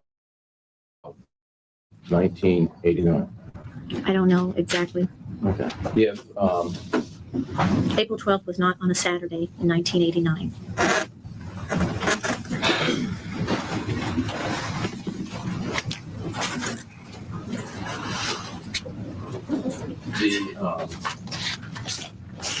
and did you become aware of what kind of trip Mr. Broderick went on that year when he went on his honeymoon? Yes. And what trip was that? The children told me that he went on a Caribbean cruise with a boat with the sails. Okay. Now, there was some testimony as to a party that Kim had at your house. Do you remember the party that they talked about where there was a problem with the band? Yes, Kim had a lot of wild parties at my house, but that was the worst and the last of them. Okay. And do you remember what happened at that party? It was a full-blown riot. There were hundreds and hundreds of teenagers there all over the street, the front lawn, the decks. I have a large property, and every inch of the property was covered with people, most of which didn't know us and we didn't know them. There were skinheads. No. You should be able to just subscribe. I have no idea why that's like that. I don't know.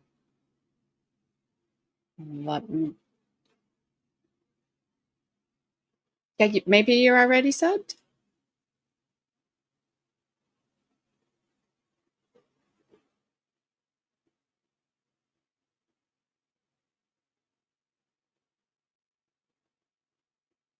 You can't chat on your main? Wait, no. Are you two the same? What's up, Daddy Short Nuts? Where'd you go?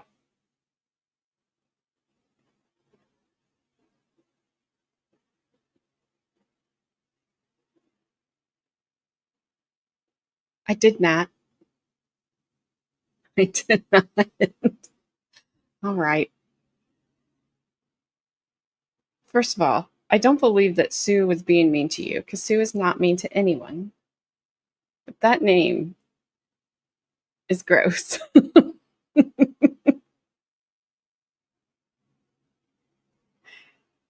They say the story of Johnny Appleseed was loosely based on AJ's childhood, except for the parts about planting apple trees and not raping men.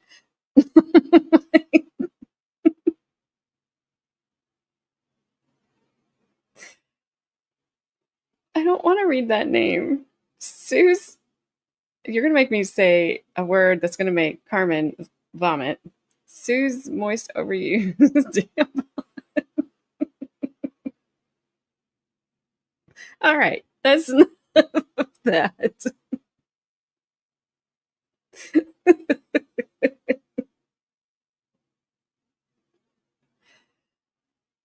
I agree, Lauren. Look,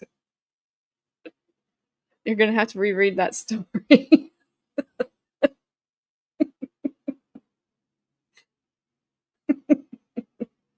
I'm not in it, I swear. Not even with my birth year of 1745. Yes, Sue's opinionated, but not mean.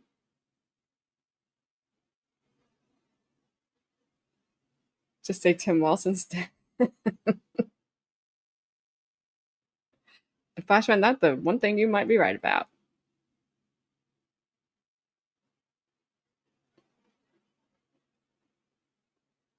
All right, I think I got everything. I did not hide you. Like, I did not.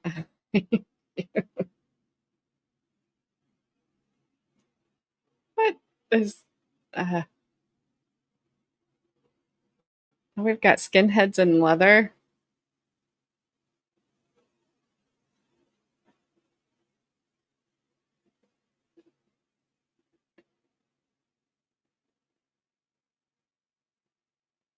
AJ just put out a great statement to Hank's gaslighting bullying game.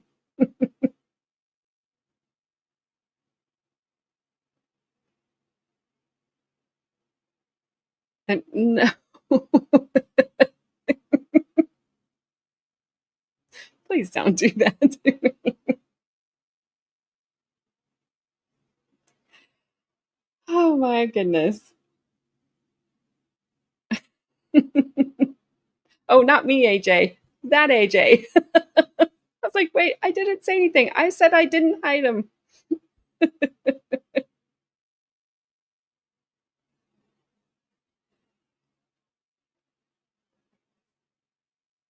The OG AJ, because that AJ is older than me. Sue may be mean. She could be the Sue Johnny Cash song about. See you, Annabelle. Have a great night.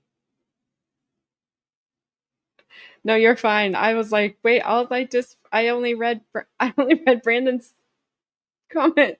I wasn't making a statement.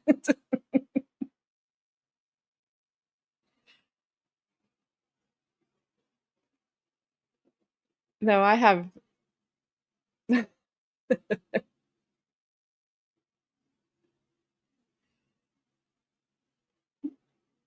You thought I was a boy? Oh, nope. Sorry, preppy Roblox girl.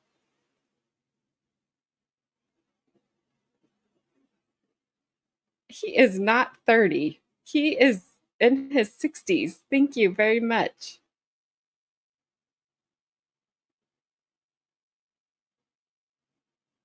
Okie dokie.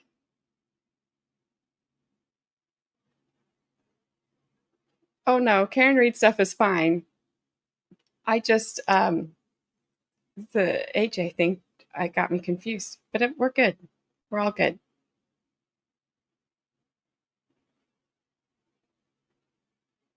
Heads with leather jackets and all kinds of people and screaming and yelling and people throwing in the pool and jumping on the trampoline.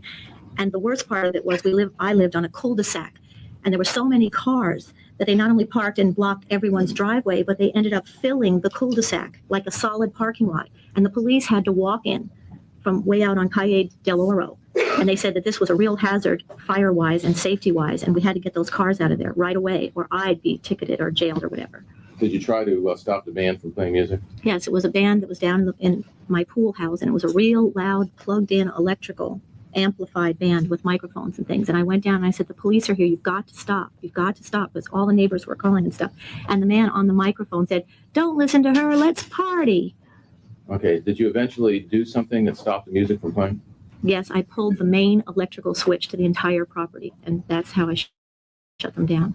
Okay, and then they quickly burst after that. Not that quickly, Eventually. but I shut down the main source of the noise. Okay. Now you mentioned the pool house, and that was something that was in the pictures. When did you build that? In '88. And what was the purpose of building the pool house in that property? The house that I lived in had 3 bedrooms, and then the middle of it was kitchen, dining room, living room. It all kind of flowed together. I didn't feel like my children had a family room like we used to have back east, where the kids would go in the basement, they'd listen to records and talk, and there'd be no parent there. If my kids, especially Kim and Lee in the teenage years, but even the other kids, had friends over, I could hear them and they could hear me, and I could see them because of everything connecting.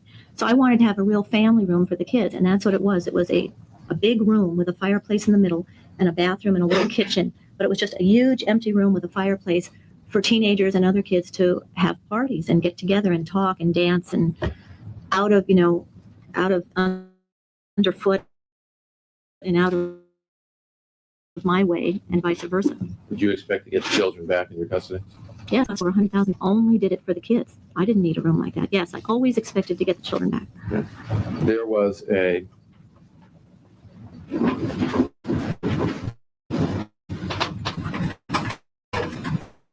time that you hired Walter Mon, did something happen to your support payments in court? Yes, I hired Walter Mond in February and wrote a check out of my regular checkbook. And then it was in March that the support was suspended. Okay.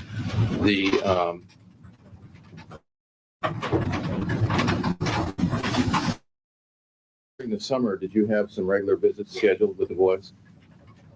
Yes, because of the decree, the divorce decree, I was supposed to have them for the first time for the entire month of July. Okay. Now, had you ever had, was this the first time where you ever had a court order time where you were going to have the boys for a substantial period? Yes, and then because of that, I was able to make plans and make reservations and think ahead of time that I have them from this day to this day, so what will we do? And I made plans. Okay. And what did you do?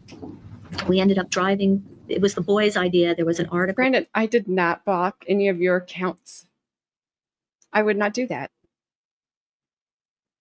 I don't think I have anybody's account blocked on anything.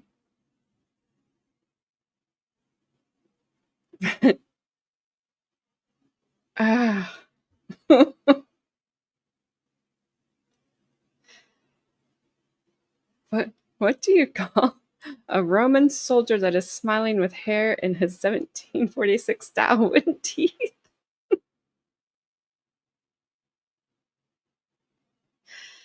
A gladiator. Hey.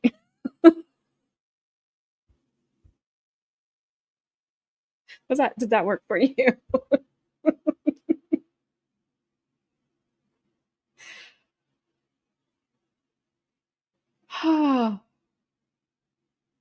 I did not. I have no.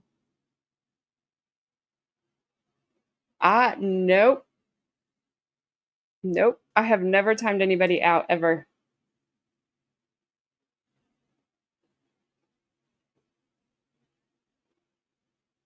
Nope, nope. I'll go look. I'm telling you, I did not do it. I wouldn't do that.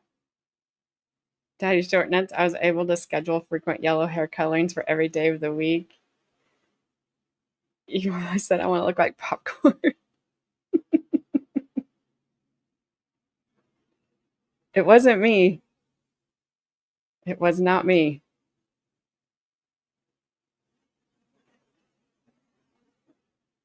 And Gabby wouldn't. She thinks all that stuff is funny. And Carmen's not here half the time. And I told Flashman not to do that. So I don't know what happened. I will look.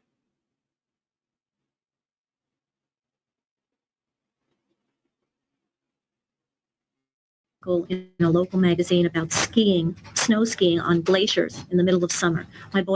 I will stop for 1 second. you Thank you. Thank you for the 5 gifted membership. Ironically, Flashman got one. You yourself got one. You yourself got another one.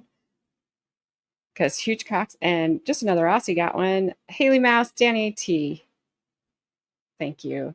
I appreciate your peace offering. It is accepted. Yes, that's hilarious.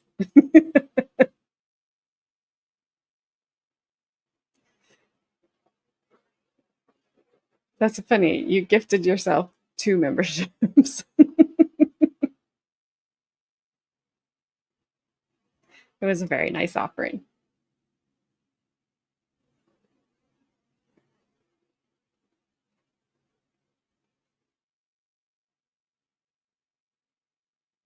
I've never seen anybody gift themselves a membership like that, Flashman. I don't know how that happened, but it's funny.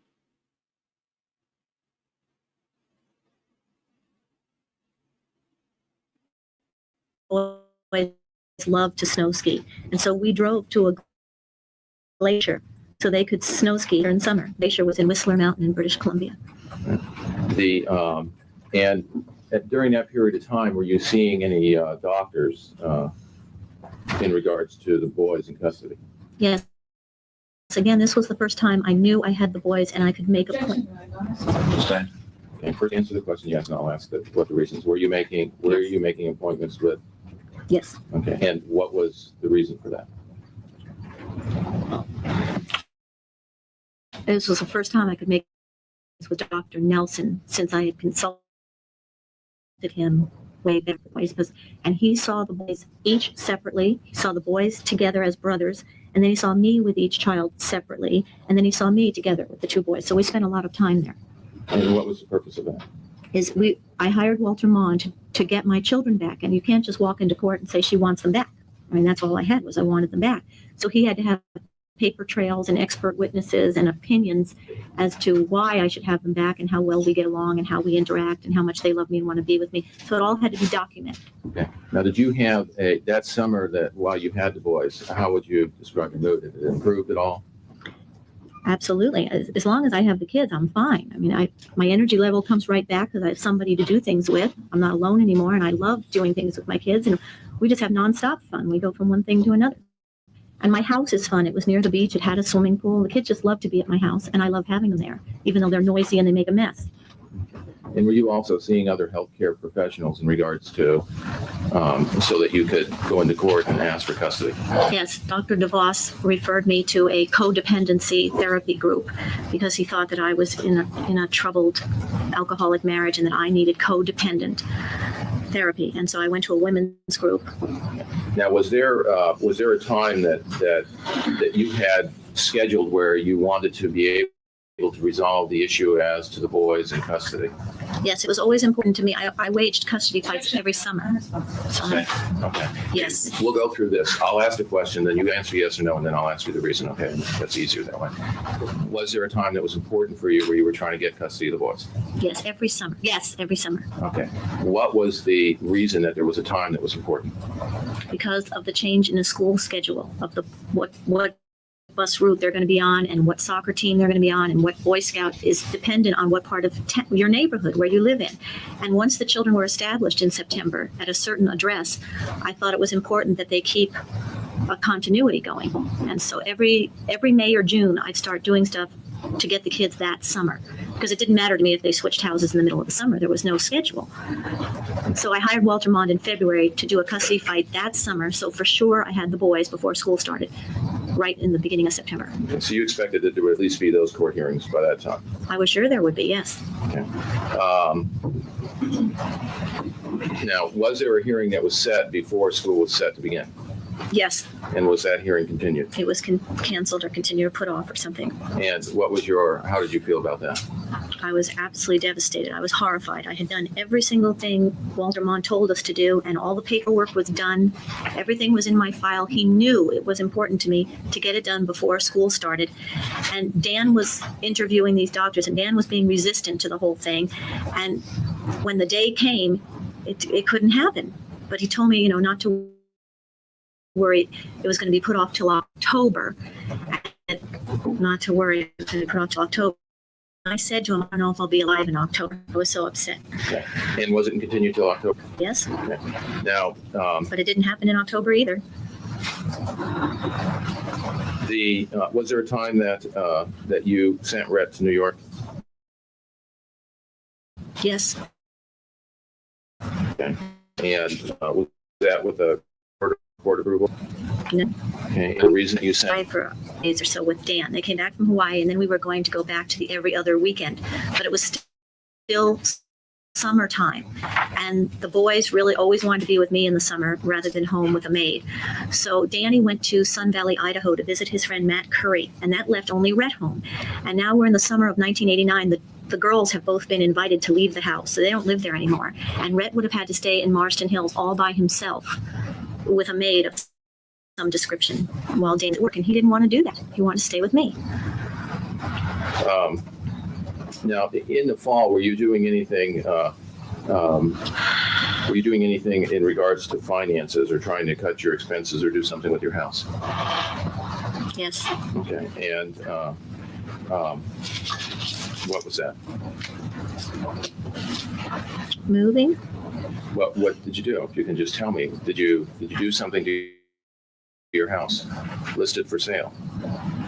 Well, the thing was, if I didn't get the kids for the school year, I was going to get out of the big house and out of the big car. But I still thought I was going to get the kids before September happened. And then when September happened, was put off till October and everything, I did list the house for sale, thinking I'm not going to spend a whole nother school year wasting all this money and all this time, my whole life waiting to get the kids back.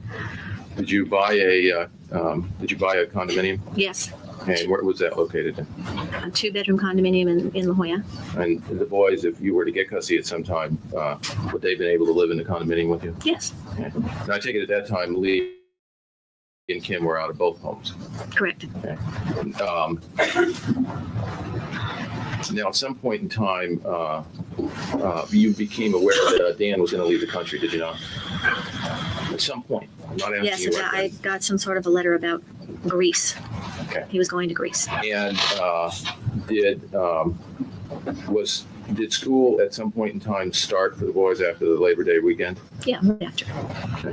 Was the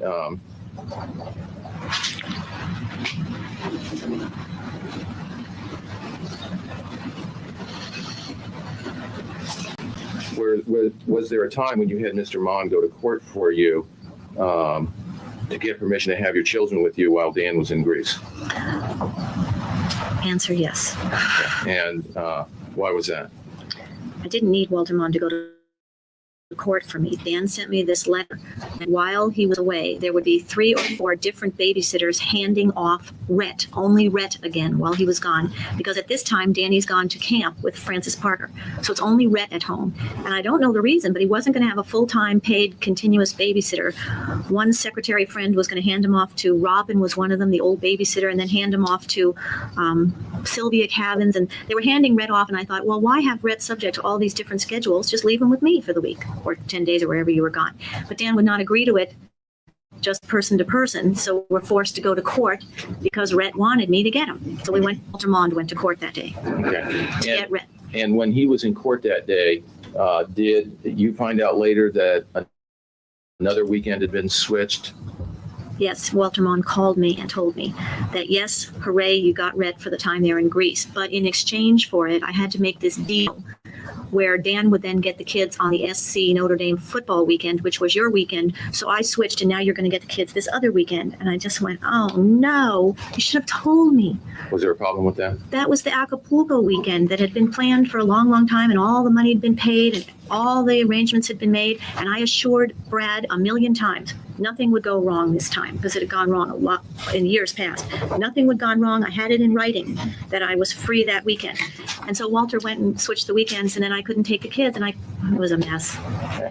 Now, after the school year started, how was your contacts? How would you have contacts with the boys? After school started that year, I was only allowed to have them every other weekend, so I would call them all the time or see them after school at soccer or basketball games or whatever I could. Were they calling you? Yes. Okay. Now, also, there was when you were married originally, was there some wedding china that you had at the time of your wedding?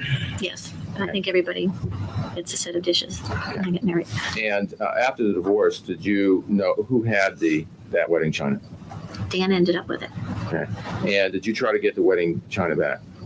Yes, Dan ended up with it because I never owned a china cabinet in all my years of marriage. I kept it in a closed up cupboard. Dan had a big glass enclosed fancy dining room china cabinet. And so he put all of my wedding china in there. After he married Linda, they got another set of wedding china of her taste. And mine was taken out of the china cupboard. So I said, well, as long as you don't want mine, I'd like to have it back for sentimental reasons. It had nothing to do with the cash value of the dishes, and I certainly didn't need dishes, but it was my wedding china, and I just thought, if you don't want it, I'd like to have it, please. And were you able to get the wedding china? No. What were you told? Linda said she'd rather smash it or give it away than give it to me because I didn't ask for it in court. Now, after school started and Dan Broderick and Linda returned from Greece, did anything happen which made it difficult to talk to your children? Yes. Okay. And what was it? By telephone? Yes. Okay, and what was that? All of a sudden, Linda's voice was back on the machine. Now, since the time that the court had talked to Mr. Broderick in 1987 about Linda's voice being on the machine, had it ever come on the machine again until this time? No, he was court ordered to keep the girlfriend off the machine, were the exact words, I believe, of the court order.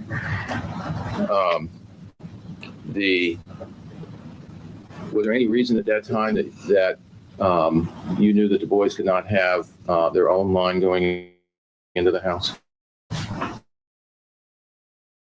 Everyone thought the boys had their own line going. Still the two lines going to the house, the adult line and his line. And the boys did have a line going into the house. How old were the boys at this time? We're in 1989. Red's 10, so Danny's 13. Okay. And when Lee was in 7th grade, do you know what year that would have been? Not particularly. Okay. Assuming that she would have been 1st grade when she was 6. When was she born? Lee was born in 71.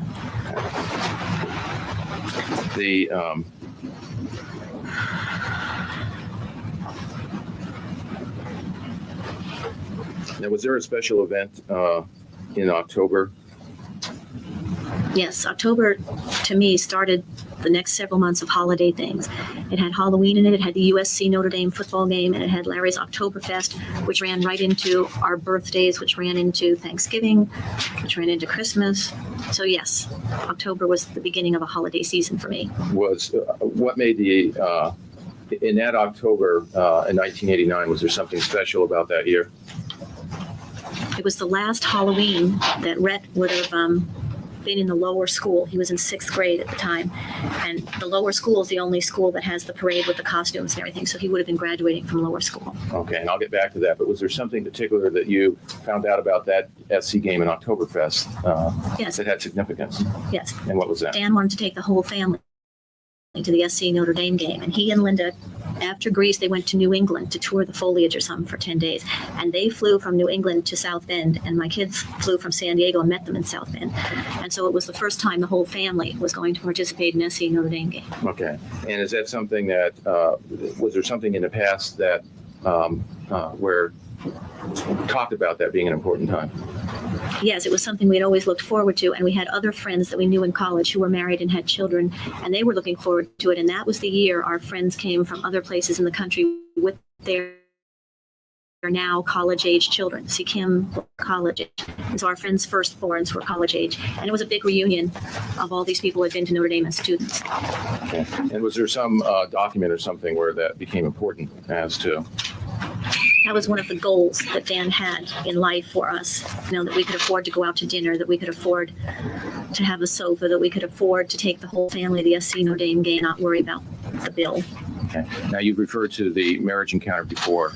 Was that something that was present in the marriage encounter? Yes, that's the only place I had in writing that Dan said, when he made all his money and when if I gave him more time, he'd make all his money. And if he made all his money, then we'd have all these things. And there's a list of all these things he wanted us to have. And that's very prominently listed as one of the things we'd enjoy as fruits of our labor. Okay. Now that was not, you didn't go to the game, obviously. Correct. And how did you feel about that? I felt cut out. I love Notre Dame games, and it's been a very long tradition for me and Dan. And I dress the kids all up, especially Kim, because going back there, everybody's dressed real nice and it can be chilly. So I outfitted her especially for that weekend. And I went to Warner Springs Ranch by myself just to kind of get out of my house and do stuff. And I watched the game on a big screen TV at Warner's just to see if it was snowing or raining or freezing cold, and see if my kids were going to be warm enough at the game, because the weather can do anything in Indiana at that time. And so I was watching the game, and it was a beautiful sunny day, and I'm sure I didn't see them on TV, but I looked, and I'm sure they had a wonderful time. What was your emotional condition like? I was real sad. I wanted to be there. Okay.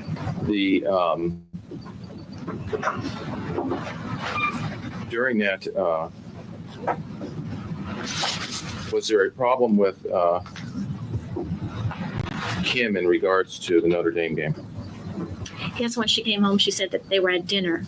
We're talking large crowds of people now, friends and children and stuff. And Kim, because of her age, wanted to be included in the adults. She didn't want to sit at the kiddie table with Danny and Red and the other cousins. They're like under 13 years old. So Kim was sitting at a dinner table next to her grandparents from Pittsburgh, and she never sees them. So she was sitting there, and then Dave Monahan's girlfriend said, I need to see Kim. You go sit with the kids. And she burst into tears at Notre Dame and said, I'm not sitting with the kids. And she wanted to take a taxi cab back to the hotel. She was real mad at Dan. And she conveyed all of that to me when she got home. Did you go on the trip with Mr. Wright? Yes. Okay. And was that just the two of you, a large group? It's an annual trip of a large group of racing sailors. They race, and they go down to that yacht club in Acapulco, and they challenge that yacht club. And that yacht club at another time comes up here. Did that answer your question? Yes. Did you see your sons that weekend? No, I didn't. I called them from Acapulco, but I didn't see them. Now, so it would have been, with the change in the weekends, did it end up being a 3 or 4 weeks since you'd last seen your children? Yes. Okay, and were you having trouble contacting them at that time? Well, the machine was on again with Linda's voice. And I heard that the ringers were turned off again. And the babysitter did verify that to me, that when she came to work, ringers were being turned off again. And that meant they were turned off the night before and the whole day until the maid got there at noon. Okay.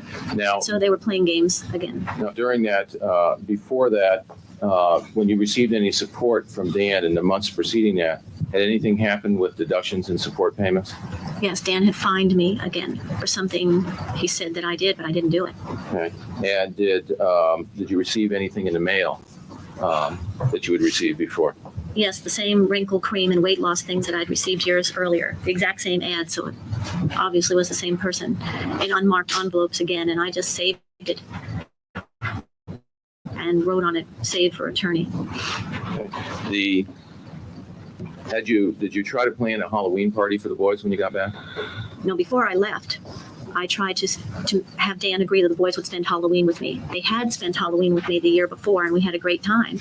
So we were going to do it again, and Dan said no. Okay. Did you go to the school that year? Yes. And why was that? Well, I went every year, but my boys didn't have costumes. Okay. Now, when you went to school that year, is there something that they do at that school where the children wear costumes? Yes, it's a wonderful school, and they make a big deal about every holiday. And the Halloween big deal is you have this parade with microphones, and he asks everybody, "Who are you?" and elaborate costumes, and everybody gets a prize. And it's really fun. It's a real cute school. Was there one child there without a costume? Yes. And who was that? Rhett didn't have a costume. Okay. Was there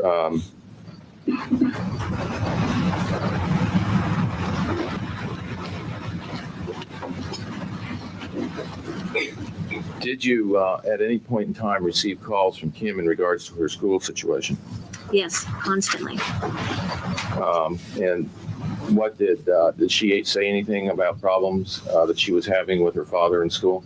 Kim always had problems with getting money from her father, even the first year of school. She was constantly short of money and hysterical. Non-responsive. Sustained. At that time, did she call with money problems from school? It was more than money problems, but yes, Had this been something that had happened in the past? yes. Okay. And what was she telling you about the money problems she was having? She told me that she had no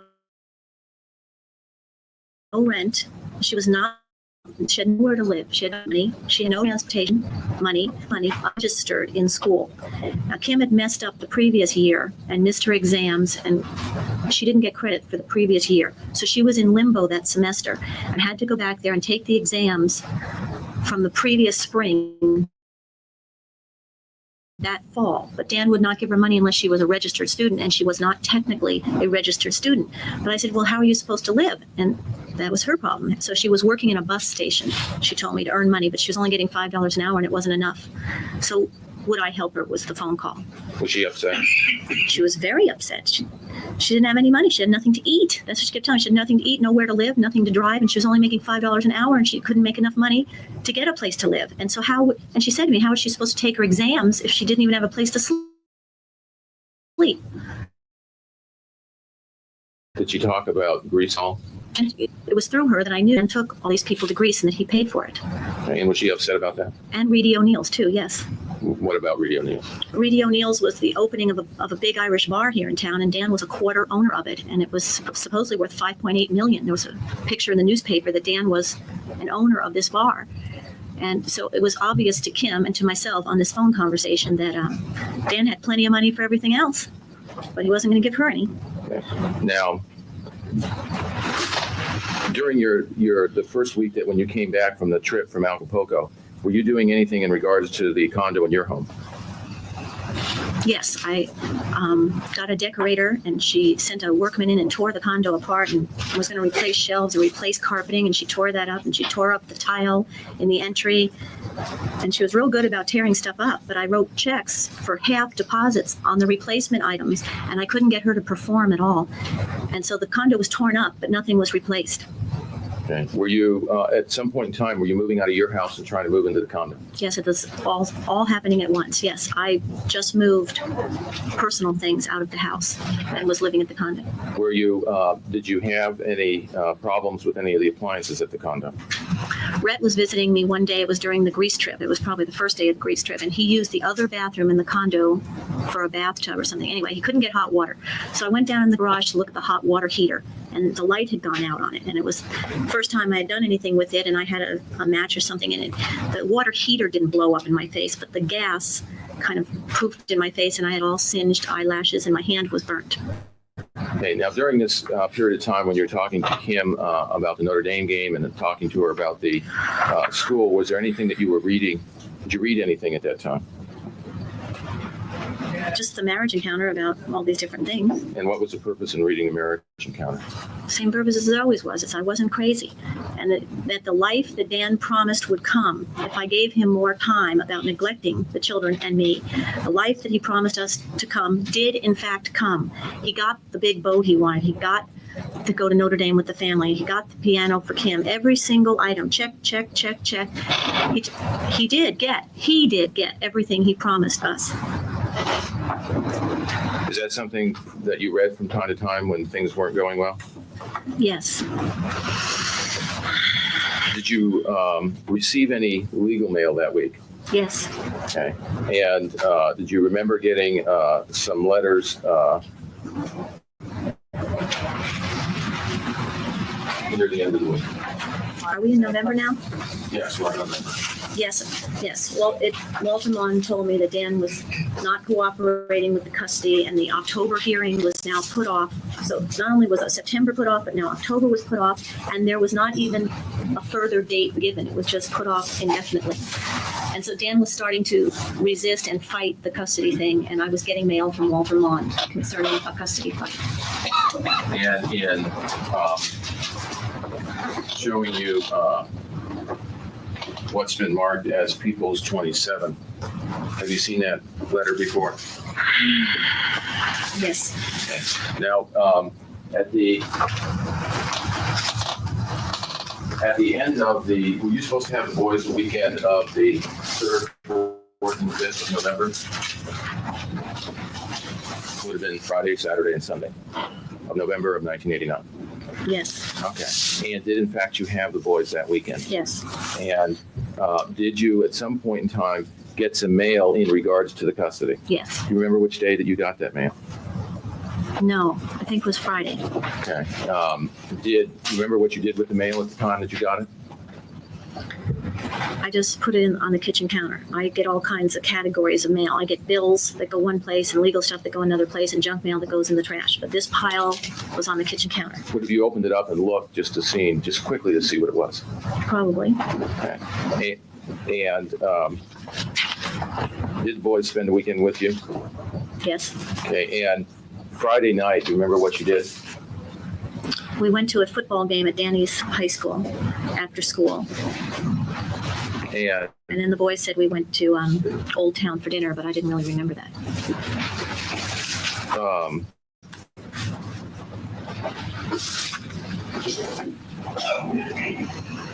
Did you go with the boys anywhere on Saturday? Yes, Red had a soccer game in the morning, and we were sleeping at the house for the weekend so the boys could have the benefits of the house, but the soccer uniform ended up at the condo, so we had to Saturday morning go up to the condo to get the soccer outfit. And then we did grocery shopping, we did haircuts, we went by the beach and we saw PJ, and then we went home and cooked all the food that I bought that afternoon. Maybe we approach sidebar. Certainly.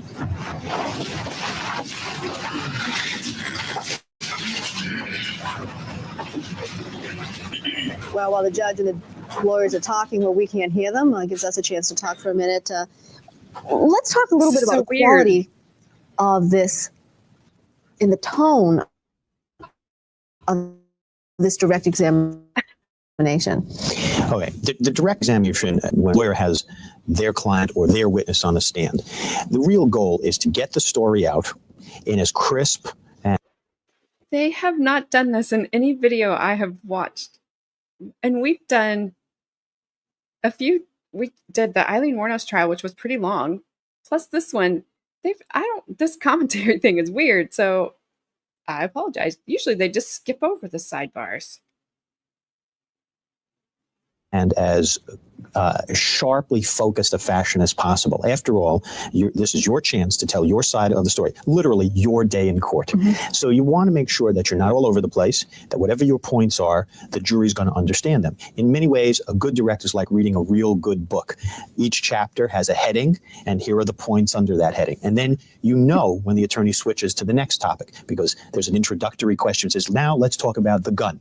When did you buy the gun? Where did you keep the gun? How did you keep the gun? Where did you finally put the gun? Then we move to the next topic, et cetera, et cetera. That really is the purpose of a direct. Directs usually, although not all the time, are best when they are short and sweet, because the jury can then focus on it and move out of it. Now, this is a complicated trial. There's a lot of information you have to get out. But remember, the core of the defense here is, what was her mindset at the moment she shot these two people? So one of the things you want to find in this direct after each subject heading is some reference by question to how did you feel about that? And we saw a little example of that with the South Bend, Indiana trip where the football game, where he said to her at the end of going through, he says, and how did you feel about that? And you can almost see her break down where she said, well, I was left out of that. That was a very emotional time. It was a tradition in our family. I couldn't go. And after all, isn't that what he's going to argue to the jury, that this is one of the things that contributed to her emotional state? I don't want to beat up on Jack Early, because it's a whole lot easier sitting here watching than it is doing absolutely. it. But one does feel that we're jumping around subject to subject a little bit. Well, you're right. It's hard to beat up on anybody, and you certainly don't want to do that, because he may very well have some. I can't believe they're just still talking over the attorney.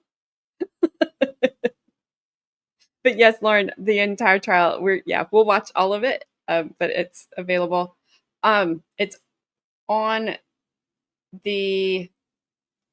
not on YouTube. It's on the Court TV website. Shout out to Indiana, because we don't show court cases. Good night, Sharon. Hope you feel better. All I can think of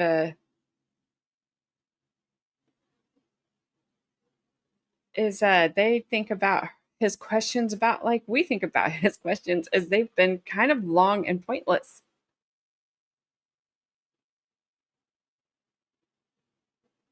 Awesome. We will be happy to have you.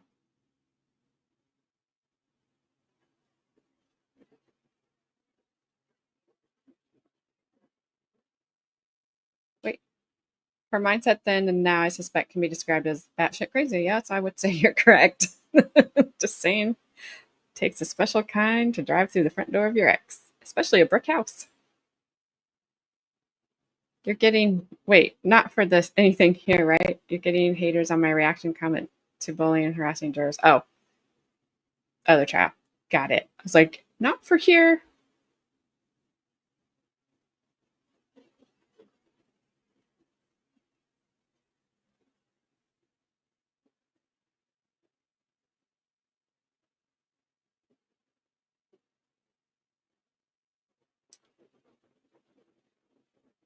I don't know if I'm the first Flash fan, but it's been fun. All right, we've got about, 20 minutes left.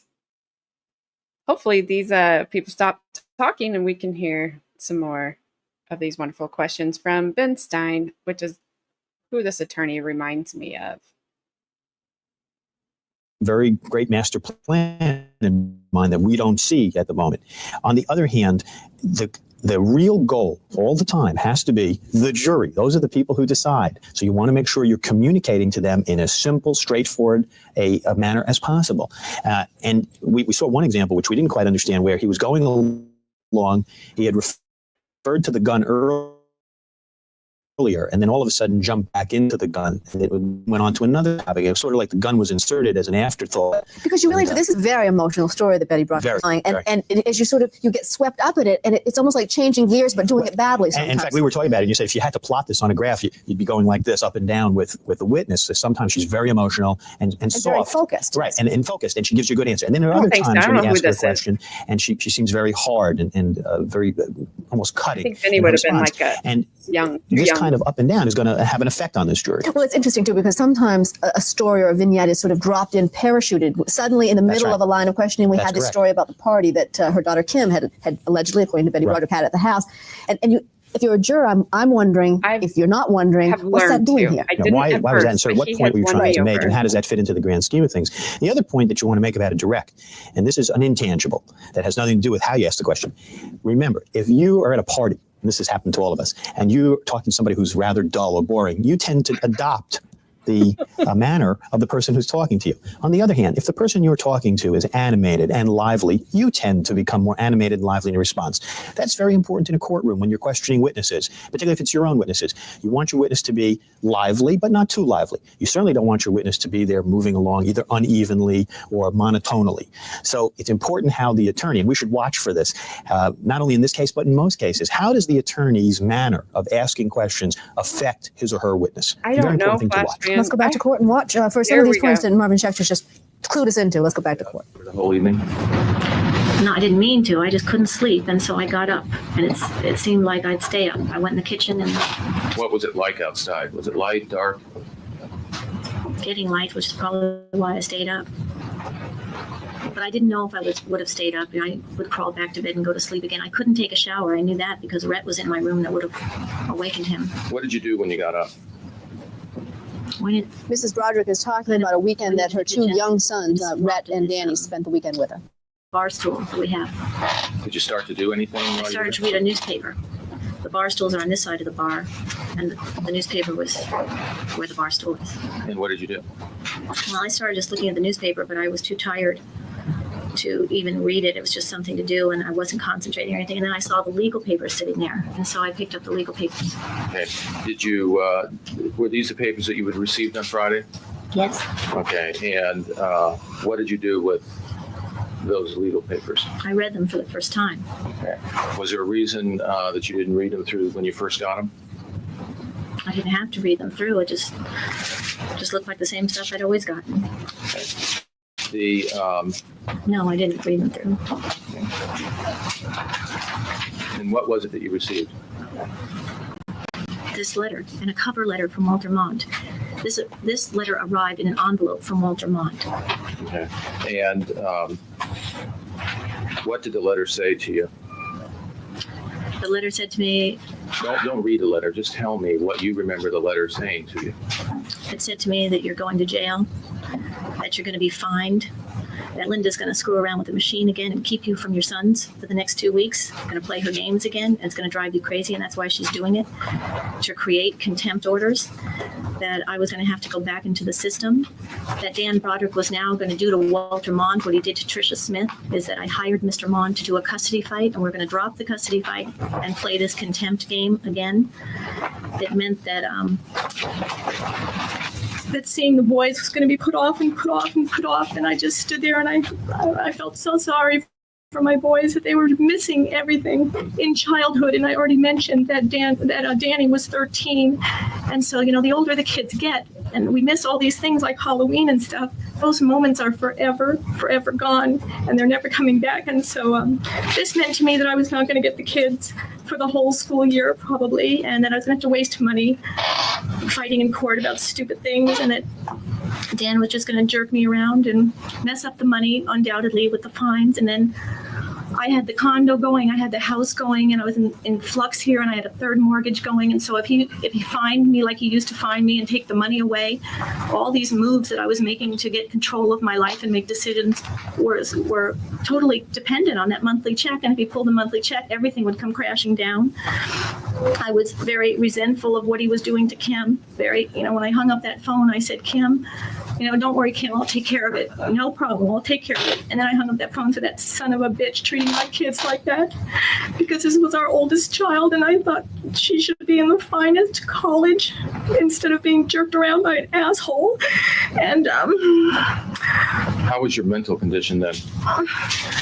I had been beaten down for so long, so many times, that I felt that all the resources a person draws on when they're in trouble, that I had over the years exhausted all those resources. I couldn't, it was 6 years into this, I couldn't call my family and say, oh, Mom, what he's doing to me now. I couldn't turn to any friends and for help. I had already tried every civil agency in this town. I had tried child abuse. I had tried battered women. I had tried the district attorney's office for help. I had tried the city attorney's office for help. I had called the ACLU. I had called HALT. I had called NOW. When you're in trouble and you're looking for help and you're crying for help and screaming for help, you try all these avenues, and I had already exhausted those avenues. I had a holy card on the wall in the kitchen that kept me going through a lot of really hard times, and it said that, God will not give you more than you can handle. And so whenever I thought it was just more than I could handle, I looked at that card and I thought, I can do this. And I was in Al-Anon and Course in Miracles, and they were like, one day at a time, and I really had that, don't stress about the future, just, you can handle it one day at a time. And so when I looked at that card, I just said, I can't handle it. That card isn't helping me. This is more than I can handle. I just cannot be reduced back to the fines and to the court and to the threats and to the contempts and to the pull the money out and watch her go crazy and watch everything fall apart. I felt so victimized. And then I was angry, and this is all happening at once in my brain. I'm explaining it one thing at a time now, but it's all happening at once. And it's like, why are they doing this? Why the hell are they doing this to me now? Why can't they just leave me alone? Why can't they let me get control of my life and get my kids and just have a peaceful, normal life? I didn't know what kind of sick jollies they were getting out of driving me crazy. And I was saying to myself, what do they want out of me? What the hell do they want out of me now? What do I have that they want? And the only answer I could come up with was that they wanted to just drive me crazy.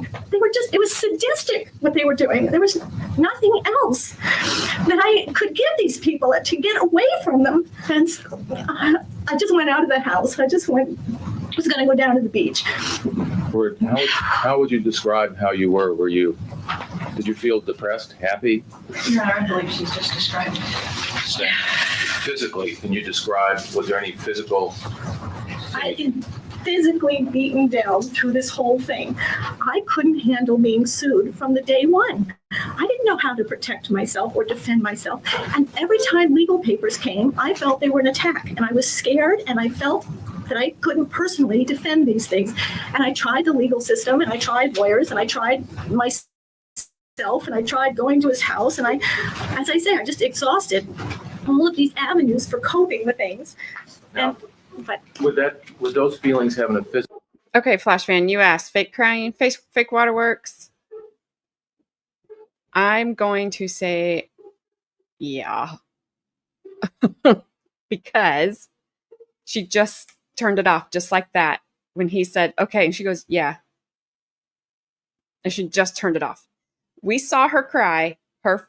I think she started crying here because her face started getting red. Like when she very first started testifying on the stand, and her attorney started questioning her. She literally started crying. Her face got bright red, and she was crying. I've been watching like closer over here on the screen that I can see her better.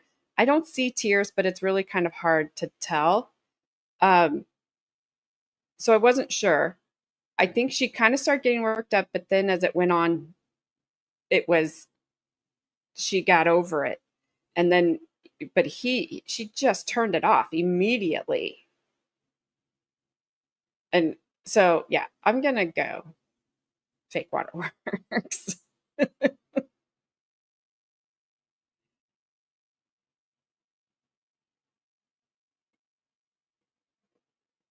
I would like, yeah. So, yes, I forgot, guys. This is her retrial. This is her second trial because her first trial ended in a hung jury, not because they couldn't find her guilty. They did. They couldn't decide, I think, on her level of guilt, her degree of guilt. She's not charged. I don't believe she was charged with first degree. I think it's second degree. But yeah, that was. Is she breathing, Gabby? I think she was. But yeah, you're like, Carmen, girl, don't bring God into your mess. He has enough going on. Plus, he was like, hey, I think if you would have just given it some time and got away from those two, you could have handled it differently. You were okay. Like, I would have got you. I got you. She was like, I took care of it myself. I think I know who you're talking about, Larissa. I saw some stuff with that guy. I don't know if she wanted to be pro se or not, but that'd be hilarious. Give her a daytime Emmy, not Oscar level, but better than Amber Heard.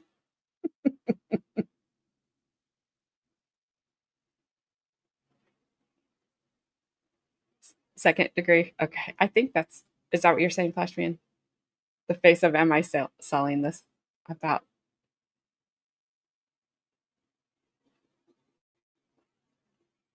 He was cruel to her and his children, her and their children, for sure, Natalie. They were all cruel to each other. 100%. None of them were nice at all.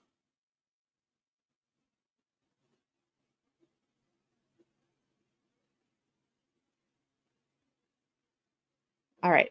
I think we should be about done. We are. Got about 10 minutes, a little bit less. So let's do this. Physical effect on you at all? yes, in the pictures that you see over the years, I didn't even look. I didn't even physically look like the Betty Broderick I used to be in 1985, not to mention 83 when this started.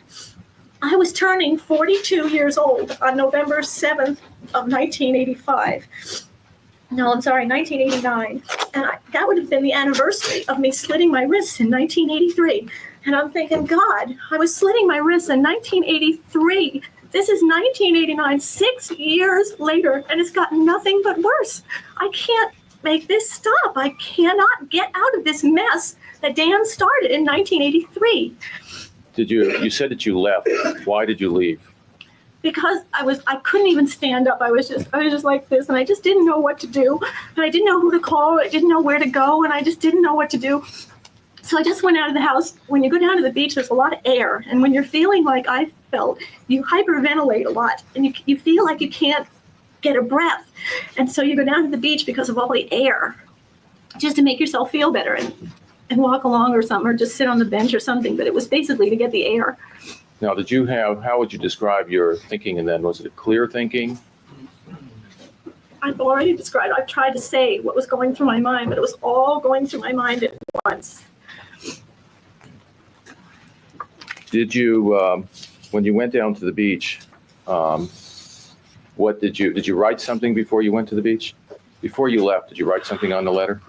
Well, I initially was going to answer the letter to Miss Cafaro, who supposedly this letter was from, because she was Dan's employee that was supposedly taking over the case. Did you, showing you people 29, did you in fact start to write a letter? I don't remember now doing these things, but now that we have stuff in front of us, that is the letter I wrote that morning. Okay. Did you write something after writing that letter? Did you then write something on the letter that you received?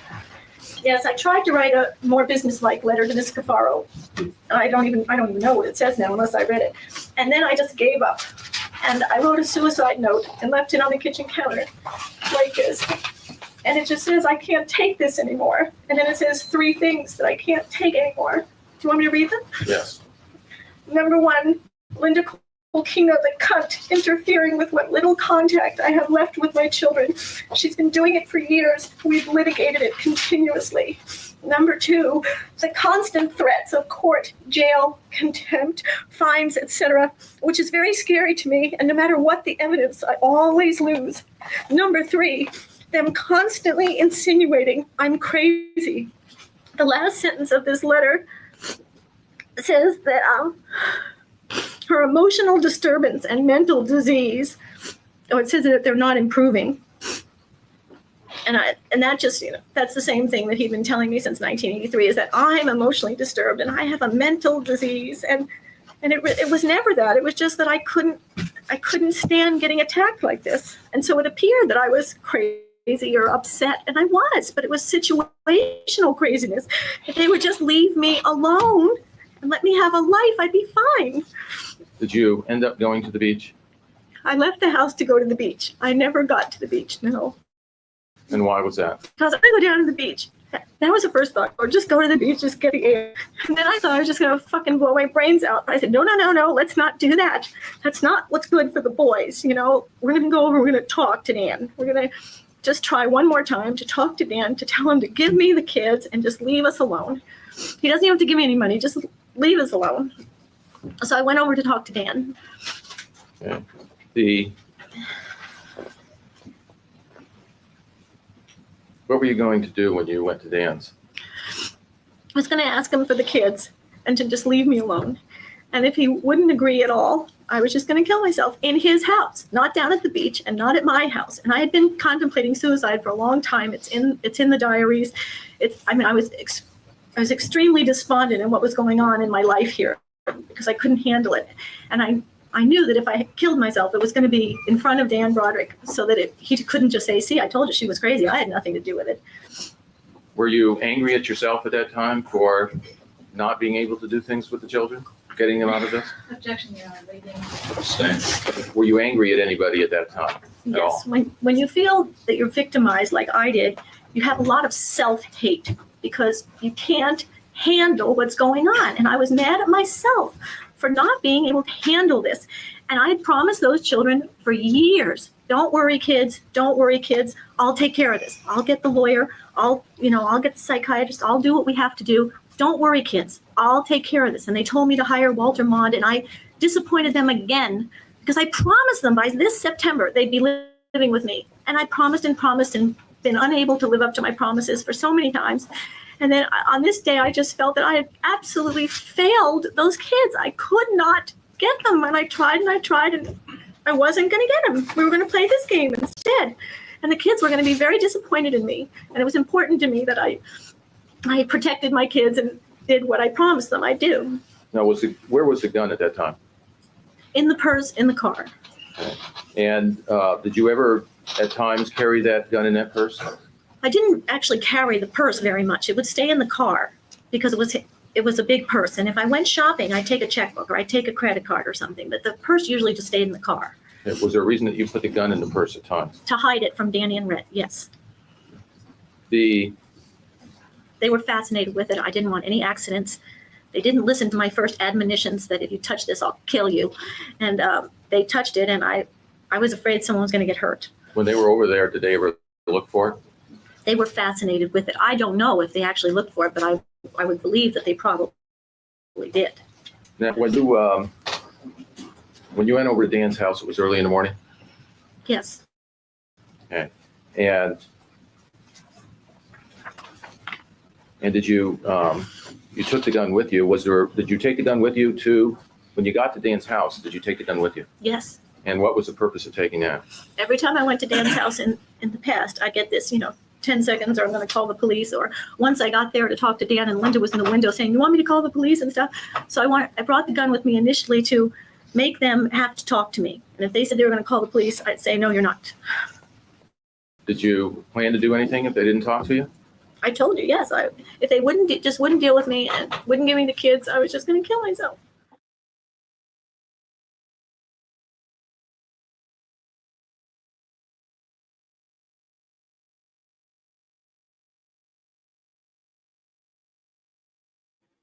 That's tomorrow.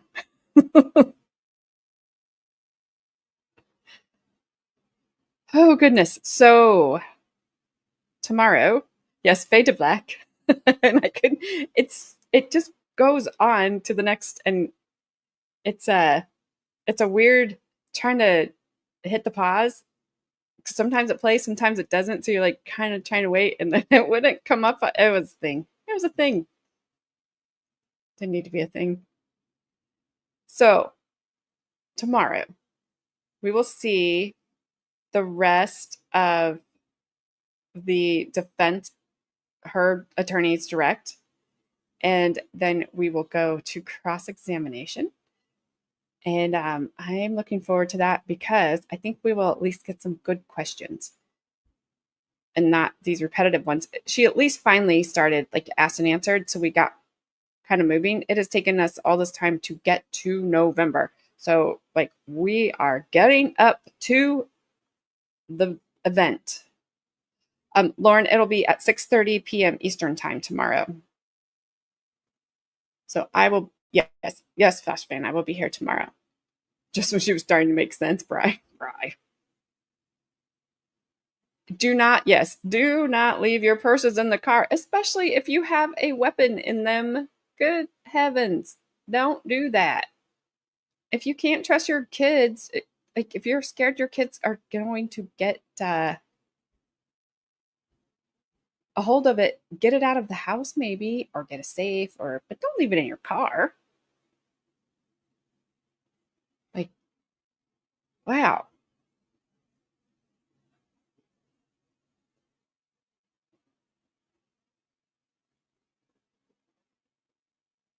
Four Sister. What did you say? Four Sisters. Oh yeah, I already read that one. It's like I was gonna read it again. It was so good. Like can't imagine he makes millions while you help him get through school, then has an affair with the younger assistant and takes the kids. Then she has penalty and alimony based on her conduct. All of that first part, well, the middle part, out of her control. The last part, she could have stopped it. She could have just cleaned up your language. Like that's all you had to do was stop.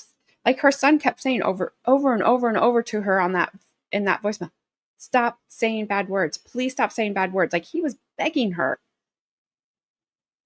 And she's just like,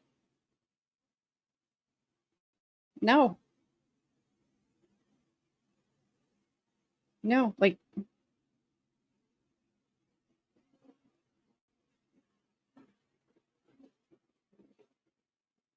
was there a good amount that didn't want to convict her?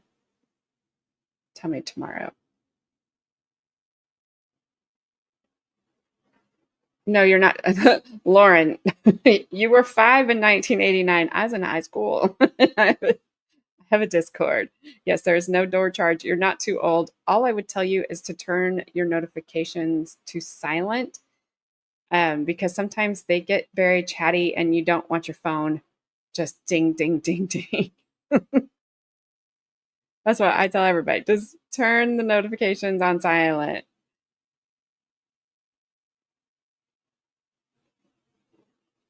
I don't know what I'm doing next, Flash Van. She was 5. I think she said she was 5 in 1989. Oh, you don't look 40. She should have taken the money in the pool boy. She did have a younger boyfriend. Yes, Flashman, we know you did not exist in 1991. There's a link. I know Gabby can get it quicker than I can because she's got it starred. You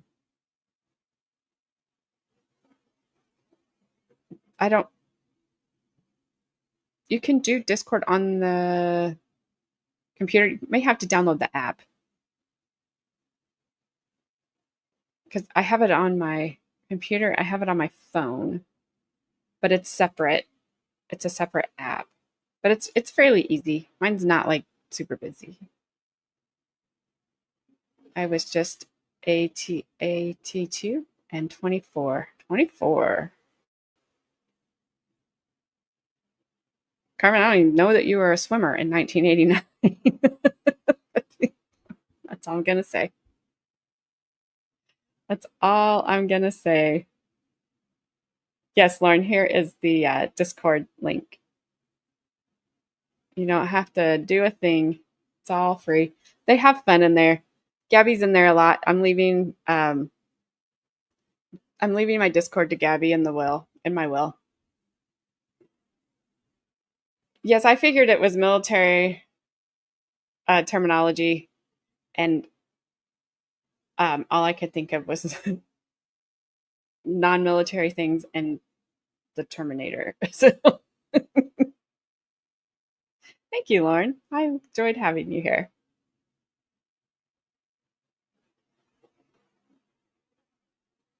Her friends recommended therapy. Betty said Dan's voicemail was better. I believe it. Oh, no, she's not over Discord. She'll be like, Gabby can have it. I don't want it. Nope. It's in the will. It's in the will. Gabby gets Discord. And Carmen. She could have had the pool boy, but instead she got Carpet. Carmen. Well, then he knows good people.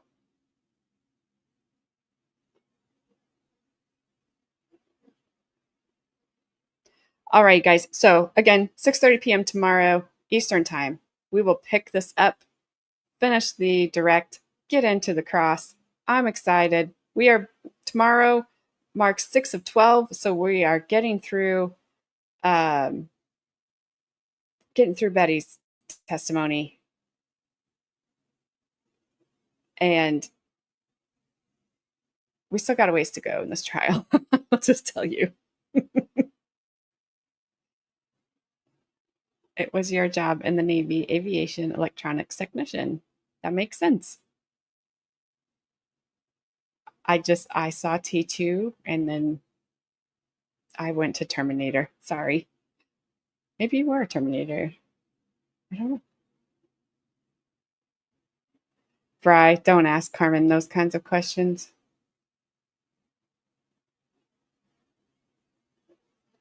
Carmen. All right. I'm leaving. You guys all enjoy the rest of your night. Stay cool if you are in the heat wave, like I think the majority of us are. Oh.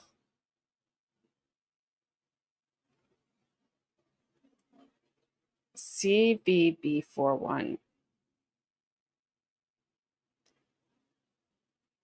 See, I can't because CV automatically makes me think of somebody's resume in court. or CVS, where I need to go pick up a prescription. I have zero military stuff. I don't know. 81. I don't know. Now you got to answer us. You got to tell. I saw you, Lauren. ATCB B41. Is it something before one? Midway. Fry? Is Fry right? Fry's Navy. Former Navy.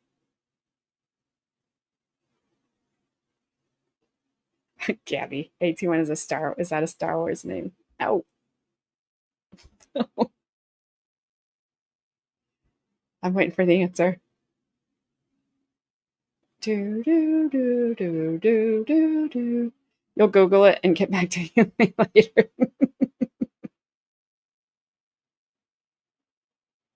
I know nothing. Freiberg got it. The USS Midway, first ship, second command. Awesome. Oh, see, you said Midway, and I was thinking Chicago. Is that Midway? I don't know. Flashman survey says AJ got it wrong. That's what it says. East side. Wait. Google says Chicago. Google. All right, you guys. I'm out. Enjoy the rest of your evening. Corn side, east side, north side. Whatever side. West side, south side. All the sides. And do you know who else you can visit in San Diego? Betty. So, it's a twofer. It's a twofer. All right, see you guys later.